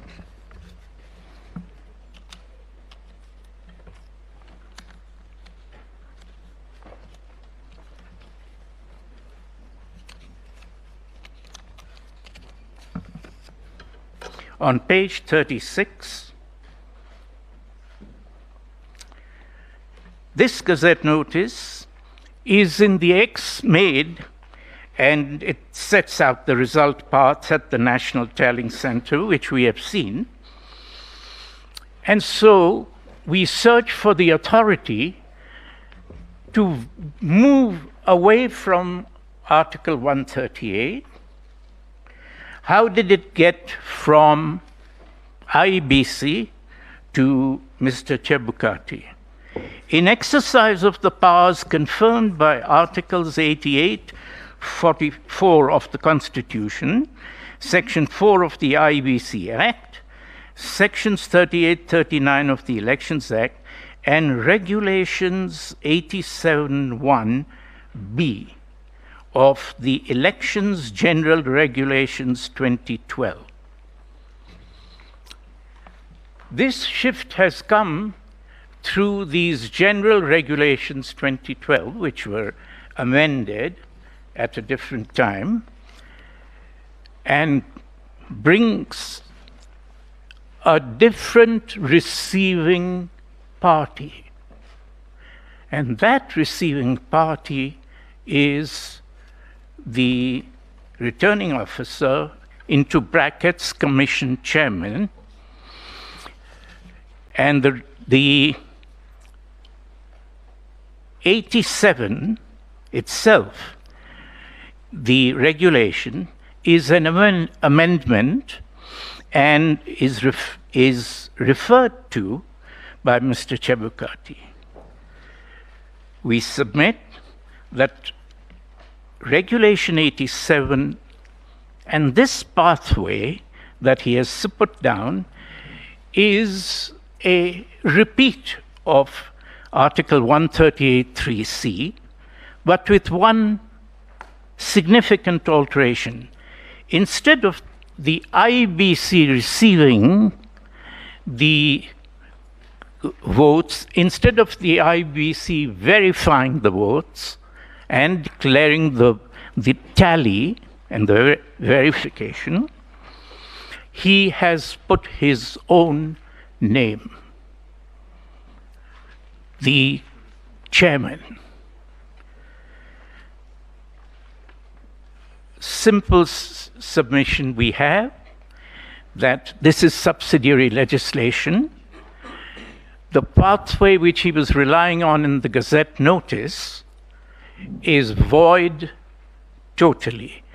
The subsidiary legislation from which the Gazette notice is derived is void, as being in total conflict with not only its principal legislation, but with the Constitution itself. This is what takes the tallying and verification process away from the IBC and took it into what was happening from the 9th of August right up to the 15th of August. And this was breaking every single national value set out in Article 10.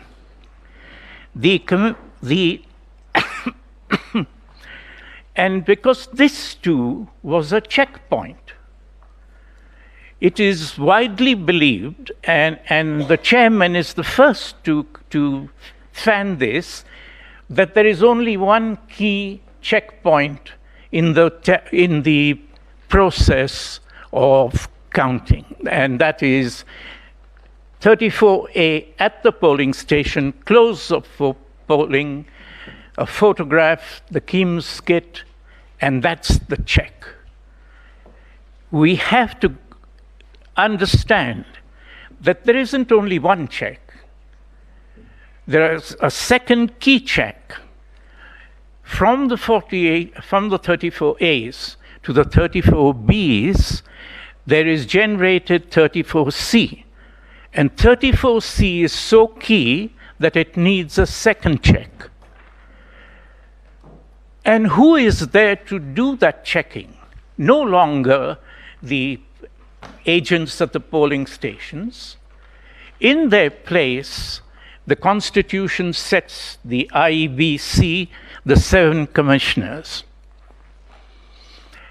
And the 7 commissioners are checking the movement of the thousands of 34As into 292 or 290 of the 34Bs. And the people watching them are the 7 commissioners who are representing the people of Kenya, overlooking the process. And by shutting them out, as has been set out by numerous of the affidavits and the television itself, that those 6 were kept away from the process of verification. so that the participation of the people of Kenya over the process of establishing the will of the people was closed down. But there is even a more dangerous thing going on here, and it is this. By this amendment, there was a concentration of the entire process, both of the verification as well as the decision-making as a consequence of that tallying and verification, a concentration into only one individual. And it gave him the power, that Gazette notice, that subsidiary legislation, in violation of the Constitution itself, to take these decisions, and vested in him an asset, a power to find a result all by himself, with no check. And if such a person were an auctioneer, then he had got into his hands, if you want to be a successful auctioneer, you must have something to auction. And this, the supreme prize in our politics, in our national life, in our institutions, had come into the hands of one person. This is a danger so great that it has been the push from the beginning of this election campaign, before the election. Keep your eyes on 34A at the polling station. Anybody who questions anything after that is an agitator, a person who is out to commit violence, is a person seeking this and that and the other. These are all decoys, taking away the key information that one man is doing this, and this petition is the most important petition that we have had. It is from this bench. There are 3 counsel here who filed and were present and argued the first presidential election petition against an incumbent 25 years ago, in 1992, now 30 years ago. And we have had to move step by step, pushing from very crude checking against very crude stuffing of ballot boxes to this day, when our ballot boxes are being stuffed with a highly sophisticated other writing form. And this is not about 2 people. It's not about one person. It's not about political ambition. This is what happens when this chairman is left to do what he has carefully managed to do. And it is therefore our first prayer that this court, the Supreme Court, holds and declares that the Gazette notice and the 87 subsidiary legislation of the general regulations is null and void for being contrary to its principal legislation and constitution. This is why there are people going to people's houses at 3 a.m. and 4 a.m. But is it something so unbelievable? No, this method, how is it that every 5 years, under the chairmanship of this particular officer, we have a crisis? Let me show you another step taken by Mr. Chebukati in this election. On the 8th of August, Mr. Chebukati announced that the gubernatorial elections for the next day in Mombasa and in Kakamega were postponed. And he puts it out in a Gazette notice. Once again, we have queried whether that was a decision of the Commission or of himself. And we asked the reasons. And he has set out the reasons in that same affidavit at page 25. And at page 25, he sets out why he had to do it.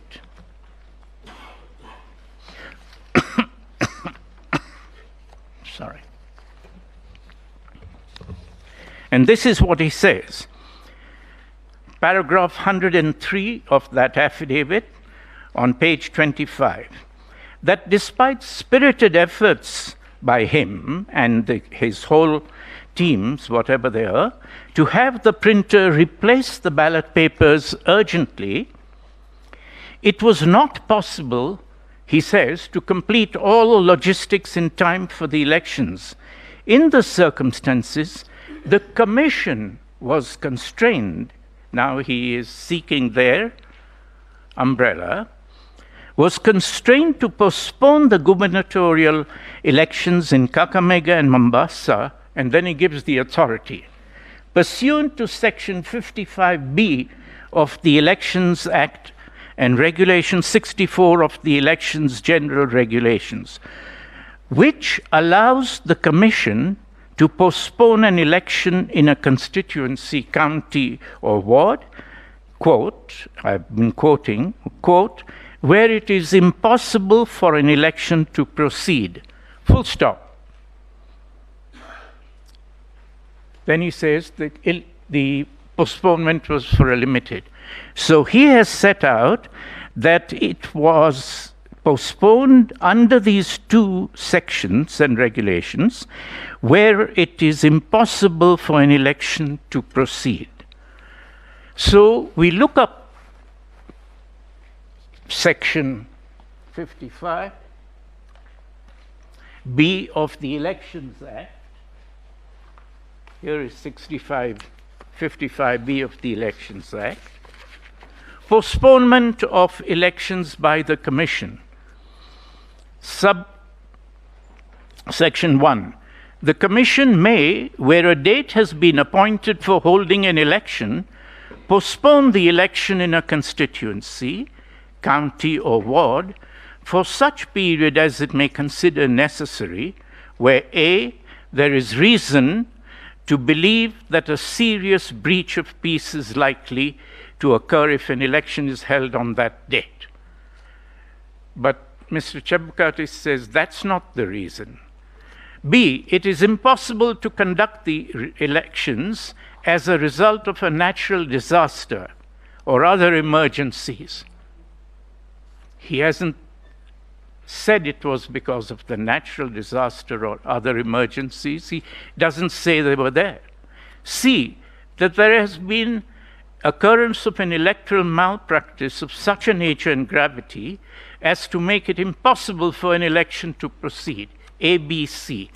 None of these were applicable, but even if they were invoked, none of them were present in fact. But see what Mr. Chebukati had done. He had lied. He said that in Section 55B, it is provided that they may postpone if it is impossible to conduct the elections, full stop. And when we look at Regulation 67, it's identical with the same conditions. Once again, he is lying. And there is not the slightest concern, for the values of Article 10 and the whole Constitution. This is two things here to watch, members of the court. Number one, that this is a person who is saying these things with impunity. This is a person who sets out the wrongdoing that he is practicing with mens rea. This is not a mistake. This is a very calculated, very calculated subversion of forethought. He plans this, does it on the last day, doesn't explain what those conditions are which make it impossible, and delays it. And then it does not matter to him that at least 2-3 million people in Mombasa County and Kakamega County have been deprived of their right to vote. That it is important, and reversing, that a presidential election has to be held on the days when the general election is held. This is how the mess that has brought 100, a full Supreme Court, here. Because this man, when you ask him these things, justifies it, knows that it is wrong, and puts it in an affidavit. And then says to us, you explain it. So, it is important not that we cannot rely on a single thing. This is a practiced artist of the destruction of our institutions, because that is what happens. He did it in 2017. He was caught. When the court ordered him to disclose more things, he disobeyed the order, never did it, and took the benefit of the continued change of circumstances, a new election, etc. And now, back again, he is here. Same person, same sort of tricks. This was in 2012 and 2013, this amendment. This man has been practicing this for 2 election cycles.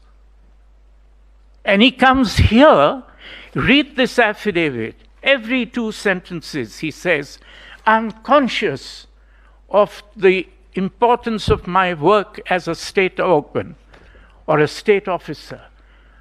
I'm a practicing advocate, and my professional integrity would never allow me to do these things. I told the NSIS, I am standing up for what is right. I told the 4 commissioners, never, I don't do things like that. When people are running, the person who calls out louder, thief, thief, thief. So that this is what has been going on, and it is destroying our institutions. This case is about the democratic institutions of Kenya. And it is about how we protect those institutions and how we stop people who are attacking those institutions. We cannot do it on the streets. We do it through the institutions. We were doing it through the bar. Now the burden has come to the judiciary because of the new constitution. And we pray that that burden will be borne constantly, persistently, with courage, because when such burdens are not borne, all of us fall down, including courts. And is that something that should be, is that something that has to be spoken to, I mean spoken for by a party who is seeking justice? And the answer, fortunately, is no. The Constitution itself gives the answer. And that is set out in Article 3(2), which says that it is the duty,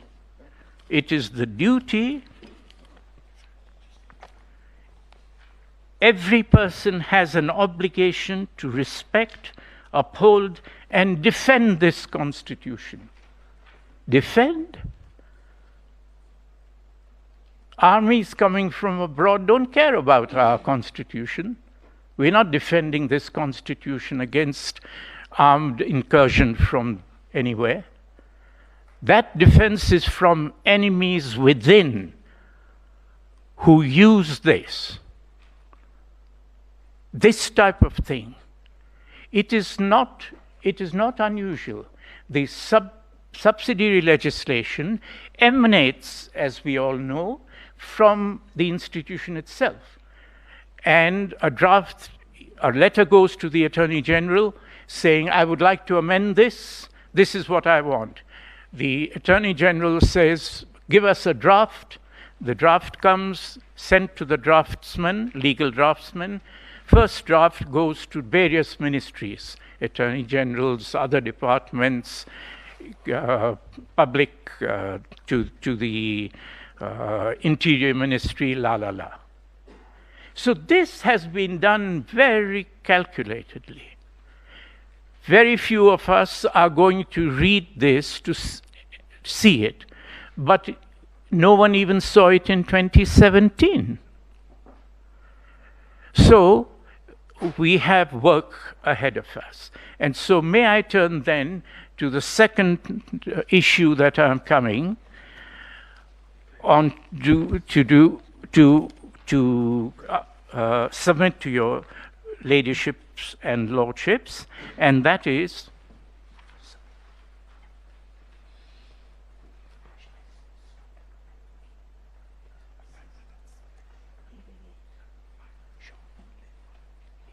sure. Thank you. Sorry, Mary. So the prayers are there. We are asking for prayers in the petition, and we respectfully request that the court looks at them and deliberates on them. But the court also has powers from other places.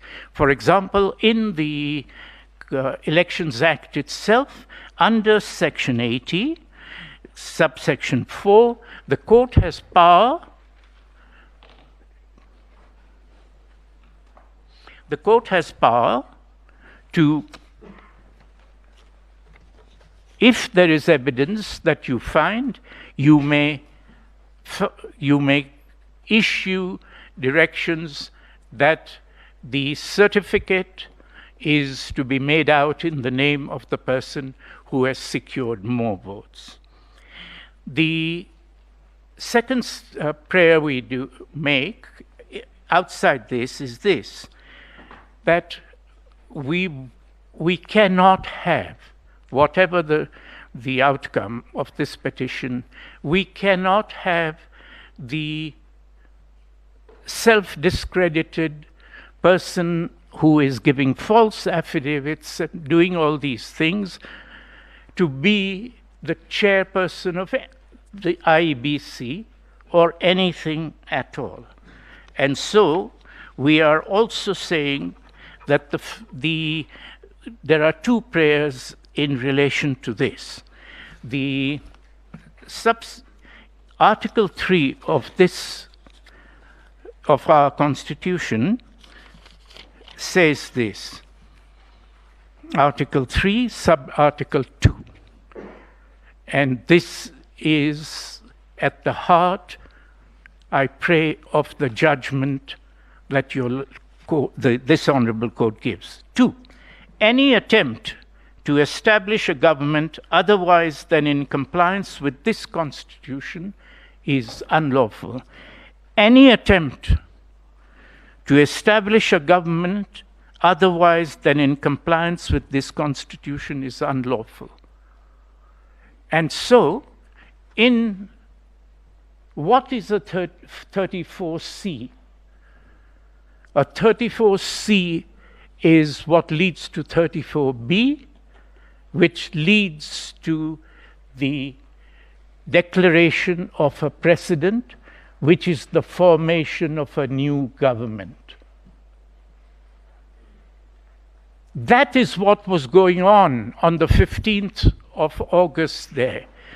An attempt, and even here, right now in this court, there are people who have filed things in contravention of the saying that what is in contravention of the Constitution is correct. And right here in this, there is an attempt to establish a government otherwise than in compliance with this Constitution. It's unlawful. So, if this Honourable Court finds that Mr. Chebukati is responsible for and has committed actions and decisions which are an attempt to establish a government otherwise than in compliance with this Constitution, we pray that you make a holding that he has done such an attempt, which is a mechanism within the Constitution itself and within this election petition's four corners, and another declaration that this person, pursuant to Article 33, sub-article 2, is no longer fit to hold public office. We go further. Is it possible that we can stop it by stopping Mr. Chebukati alone and we submit? No. It doesn't matter whether Mr. Chebukati will find another Mr. Chebukati next time. We have to stop those people who do not take those steps, but who take the benefit of those steps. And those people who take the benefit of the steps which the Constitution itself says is unlawful cannot take public office on the basis of a false 34C, 34D, of a declaration made by a person who knows he's made it falsely, so that we also pray that those who seek to benefit from the wrongdoing of Mr. Chebukati are themselves caught by Article 3, sub-article 2, and you have the powers to make the same orders, that they too are making an attempt to establish a government in Kenya otherwise than in compliance with this Constitution. And we pray that this court moves our country forward with those two steps of of orders in relation to all parties benefiting and all parties carrying out this mass attack upon Kenyan democracy. Thank you.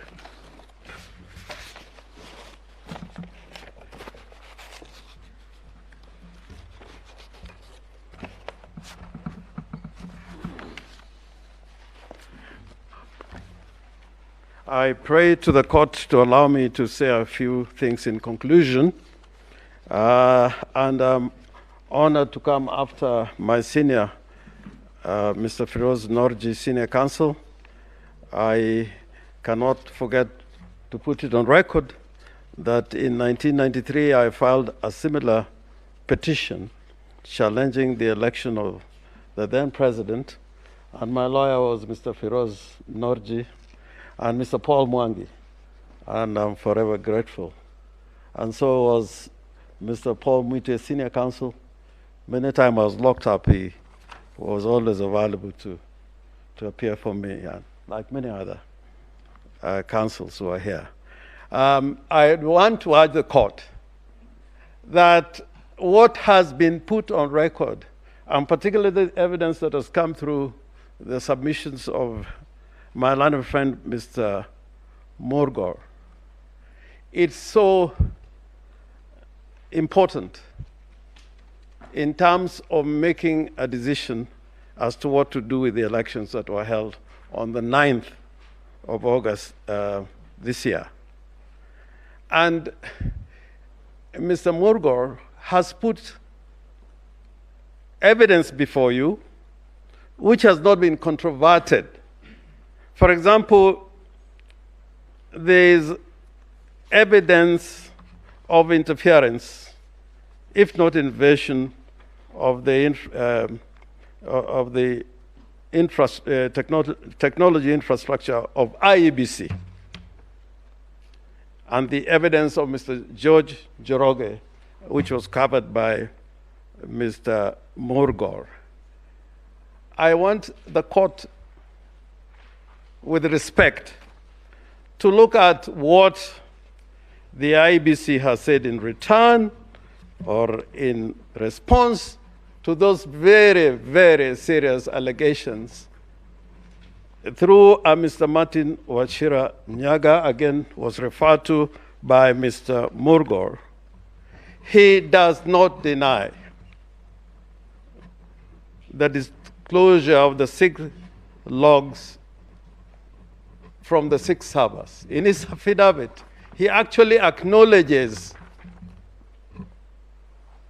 the logs which speak to access to the servers without authorization.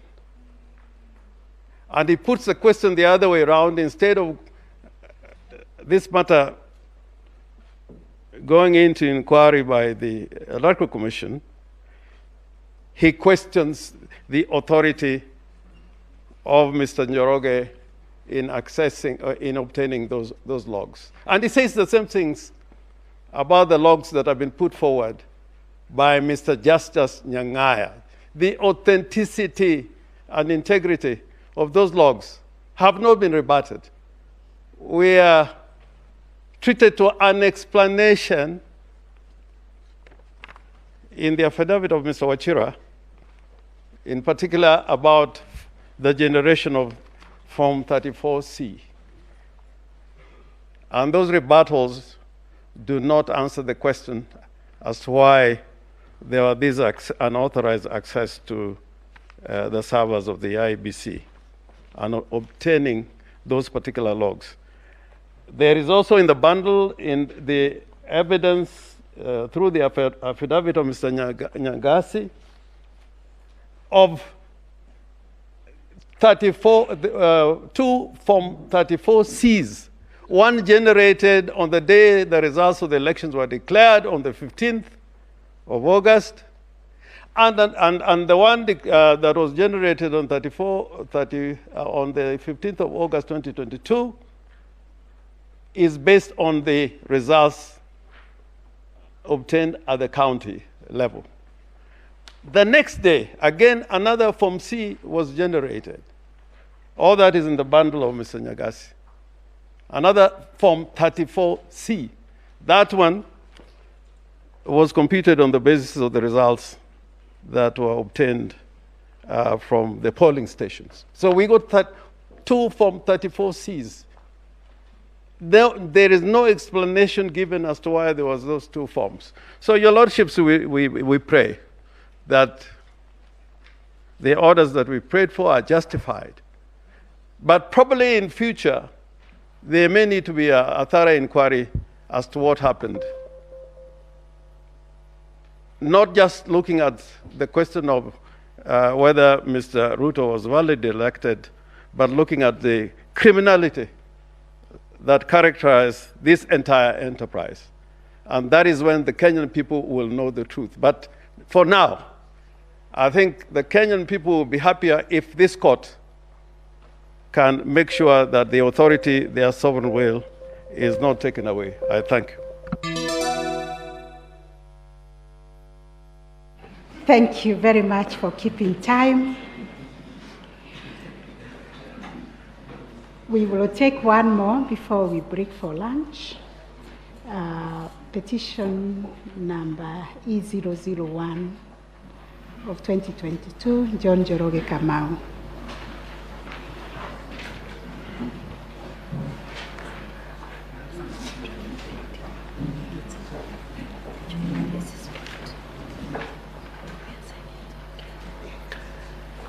My lady.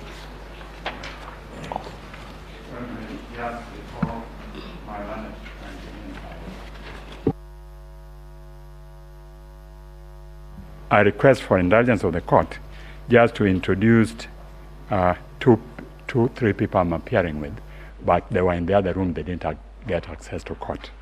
And that is Emmanuel Bitter, Christopher Marwa, and Radhika Arora. I would like to put them on record. Thank you. Thank you. That is noted.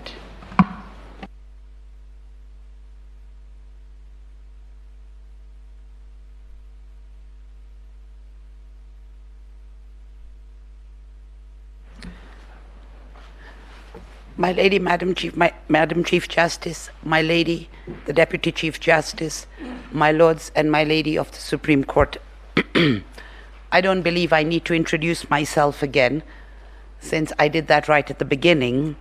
But all I wish to state is I appear for the petitioner, Mr. John,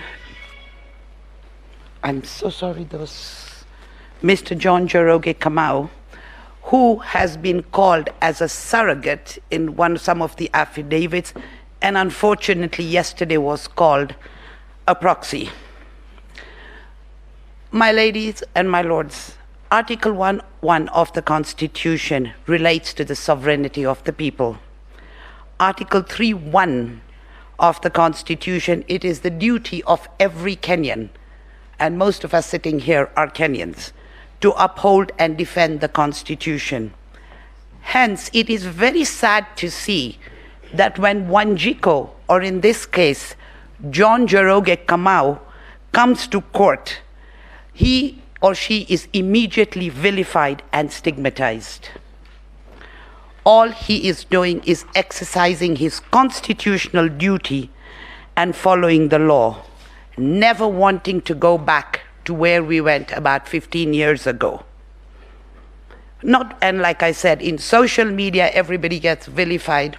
We don't need to read social media, as I was told 10 minutes ago. Notwithstanding the same, John Njoroge Kamau, on the 9th of August 2022, in exercise of his constitutional right to vote under Article 38 of the Constitution, went to his polling station to vote for his preferred presidential candidate, and then went home to await the result. It was a long wait for 6 days, but that is not his gripe at all. He is not complaining about the 6 days. As far as he was concerned, he had this legitimate expectation there was going to be a free, fair, credible, accurate, transparent, and verifiable election pursuant to Article 86 of the Constitution. But my poor client, lo and behold, to his shock and horror, at about 4 p.m. on the 15th, a public statement was made by Juliana Cherrera, Irene Massett, Justice Nyangaya, and Francis Wanderi, and I will call them as the 4 commissioners because I won't continue to repeat their names. And in that statement, before the declaration of who he wanted to know was his president, before that declaration, they came out and stated that this election was opaque. Subsequently, at about 6:05, the chairperson of the IEBC declared a result to say who the president-elect of the country was, and this was duly gazetted. To confound it all, on the 16th of August, people started calling, and the 4 commissioners started calling this the Chebukati's results. On the 17th of August, 2022, a statement was issued by the chairperson of the IEBC, and I'm not going to get personal here, I will call him by his title that he's got at the moment, stating the reasons why the 4 commissioners, and the drama continues. My ladies and my lord, this is a voter who is watching all this unfold in public. His simple question is, did my vote matter? Or was it Chebukati's result, or was it an opaque result? What happened? And that's why that's who I am representing. And I'm very curious for myself. Where did my vote go? Did it go anywhere? Or was it not there? My lords and my ladies and my lords,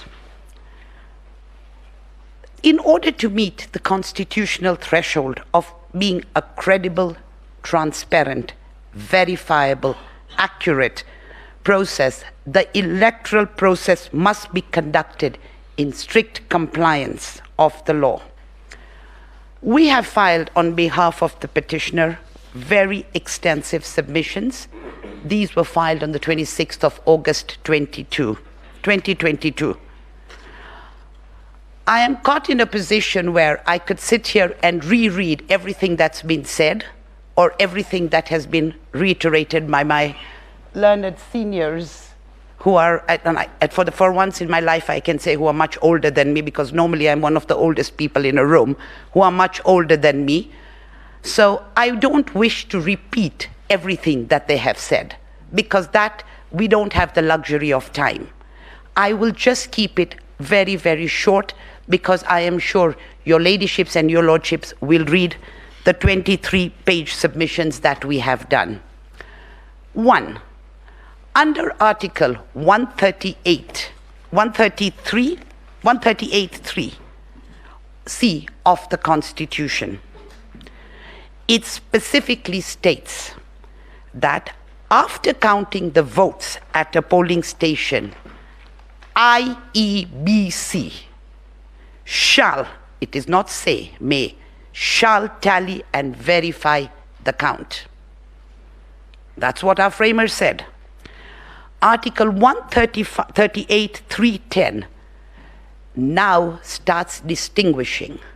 It says the chairperson of the IEBC.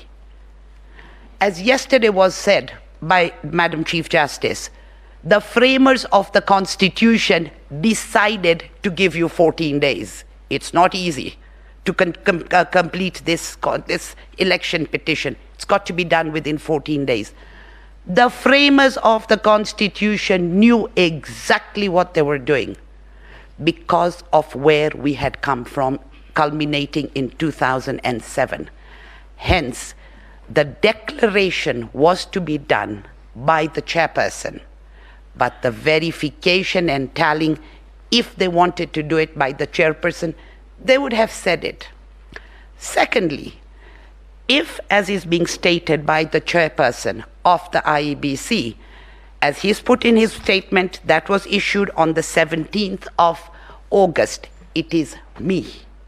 It is me who has to verify and tally pursuant to regulation there's a regulation 87.3, which my learned friend Mr. Feroz now took your lordships and your ladyships too. I can do it. If he could do it, why wasn't it said? And if he says he can do it, why do you need a commission of 7 people? Why do we spend so much money, taxpayers' money, on a commission of 7 people? Have 3. This court has ruled that 3 people constitute a commission. Have 3. Why do you need 7? Let's take it further. If it's only him, and according to some of the submissions and arguments that are going to be placed before you, the issue of Schedule 5 regarding quorum and that he doesn't need quorum it's only in the normal business. My ladies and my lords, what exactly does the IEBC do? Voter registration, but what is its main function related to? Elections. It is all about elections. That's what they do. I don't believe there's been much boundary delineation, but I will stand to be corrected on that by my learned friends on this side. They may know a little more than that. And so, if it is only the chairperson whose argument is, there is 34A, so there is an announcing declaration there, then there is the polling center, and then it comes to him at the tallying center, and he does it. I still go back to 30 billion shillings on an election, and this is what we've got. It's a very sad state of affairs we are in. One man, let's have a commission of 3, going by what he says. Taking it now to the regulations that he relied upon on the 17th, with your lordship's permission, I would state those regulations, unfortunately, when your ladyships and your lordships decided, as my young associates say it in my office, I don't know how they do it, but they say it, Raila and another versus the IEBC of 2017, they claim that according to terminology they use, it's called Raila 2, and then the subsidiary one, the second one that came, when it came for clarification, they call it Raila 2.5. So I don't know why they do that, but that's what the young lawyers do. So I'm going to use their terminology. When Maina Kiai was decided, and this particular Maina Kiai was decided, I believe it was I'd written the date down, but Maina Kiai was decided in June 2017. Subsequently,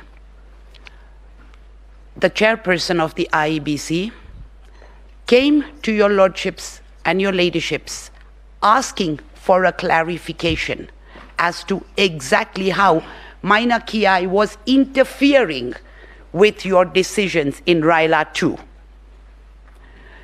It was so clear on what this court said.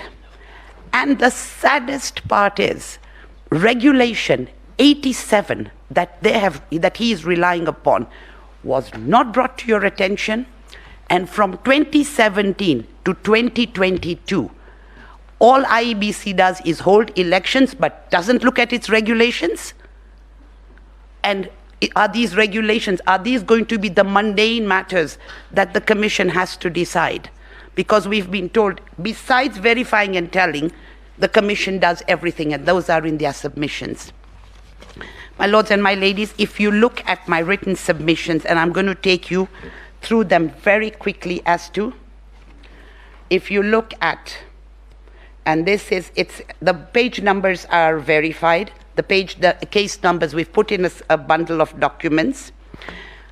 What that statement of the 17th of August said, if you could look at page 8 of my written submissions, at paragraph 19, from about line 18. And this is a quote from the Maina Kiai case.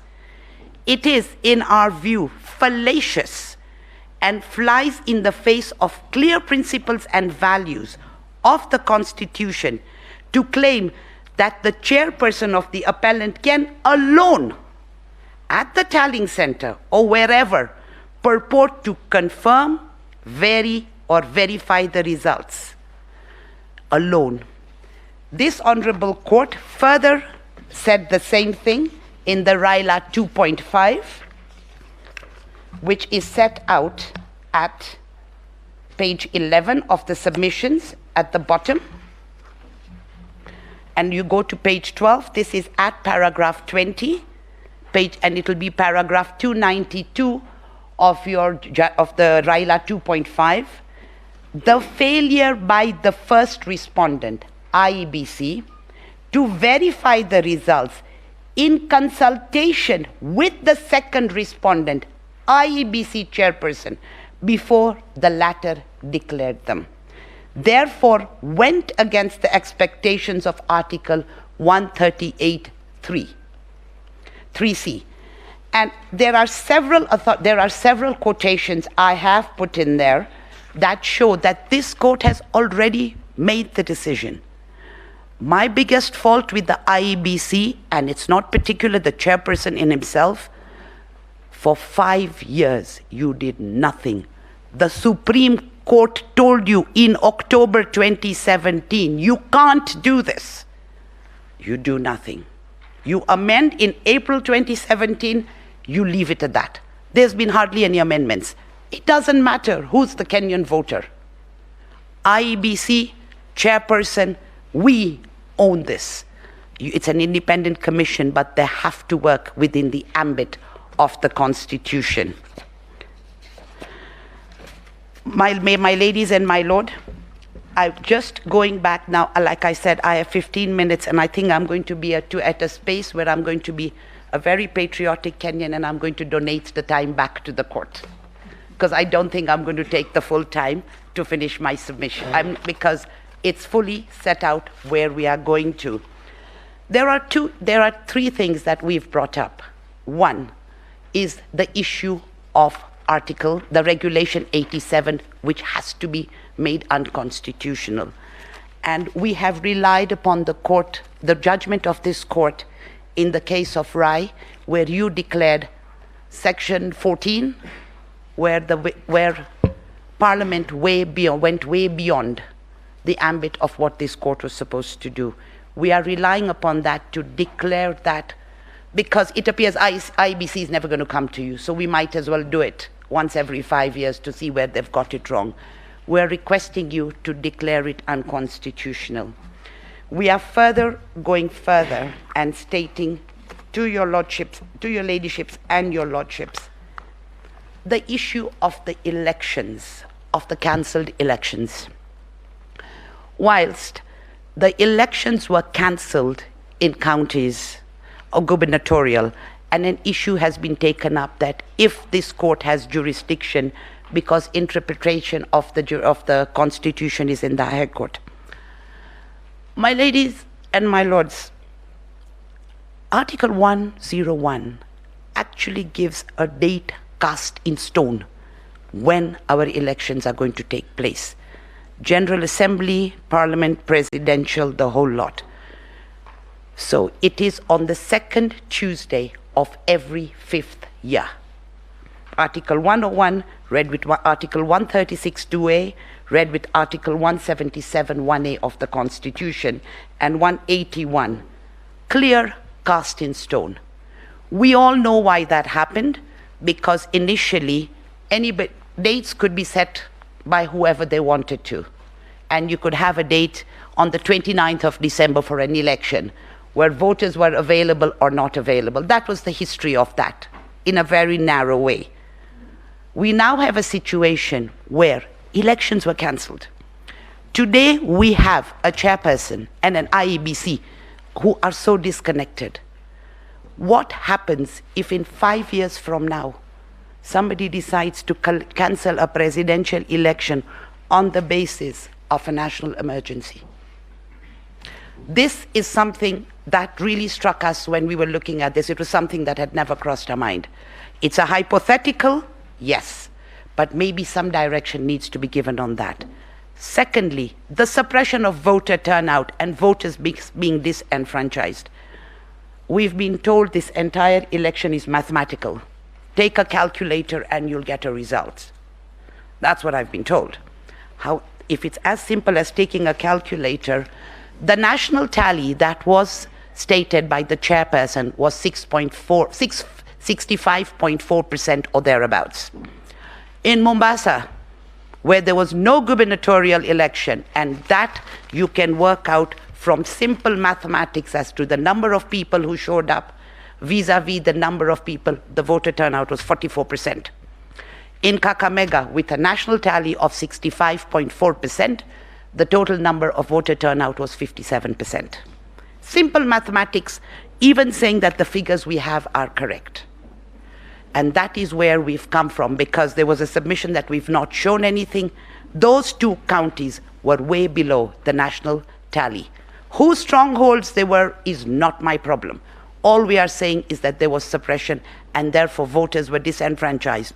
You're cancelling an election at 8 o'clock at night on the 8th for voters the following day. You can imagine the confusion. And what was the reason for the confusion? A mix-up in ballots. This is all in our petition. I am just speaking to your lordships because if you read the petition, all the annexures are there. Oh, sorry, oops, we made a mistake in the ballot papers. There was a mix-up. Yet, there was supposed to be gazettement. A replying affidavit by the CEO, and it was supposed to be done by the 1st of July, a replying affidavit put in this petition by the CEO. Oh, we gave it to the national printers, the government printers, but they didn't print it, and so it should be deemed as done.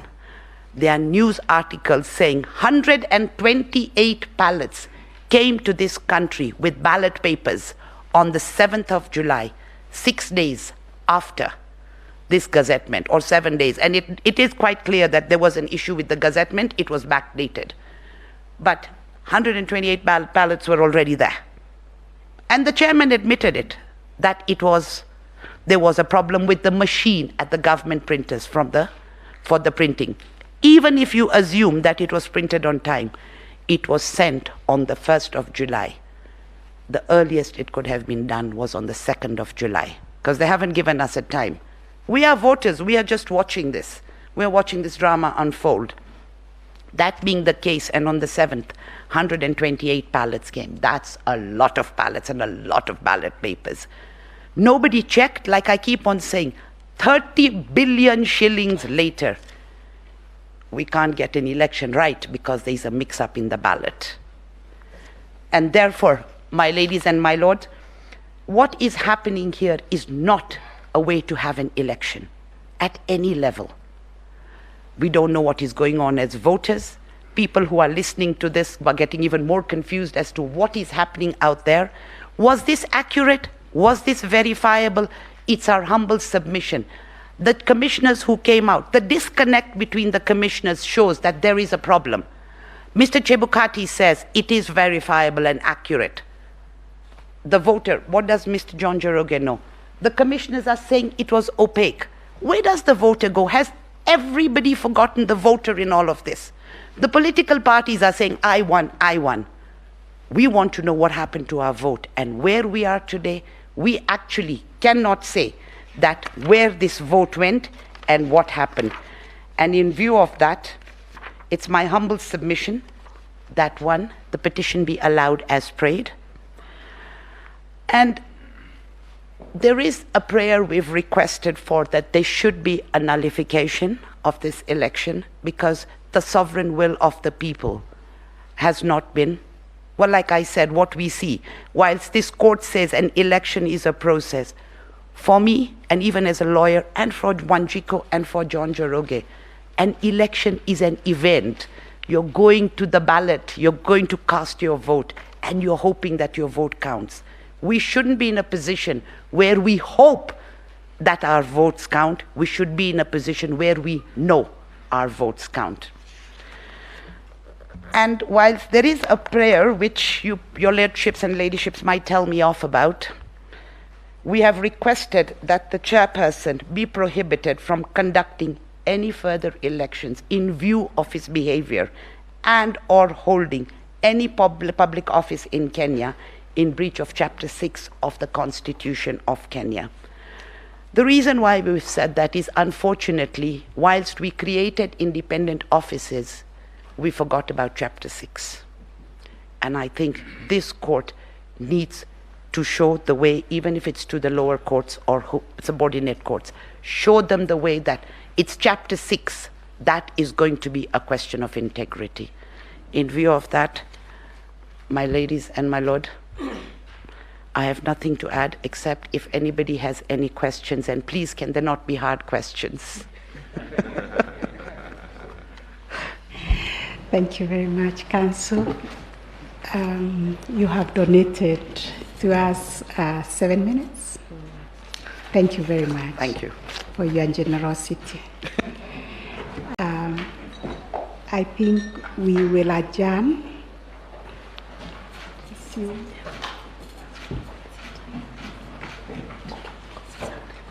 Yes. Is there something about the visitors? Yeah. 2 o'clock. 2 p.m.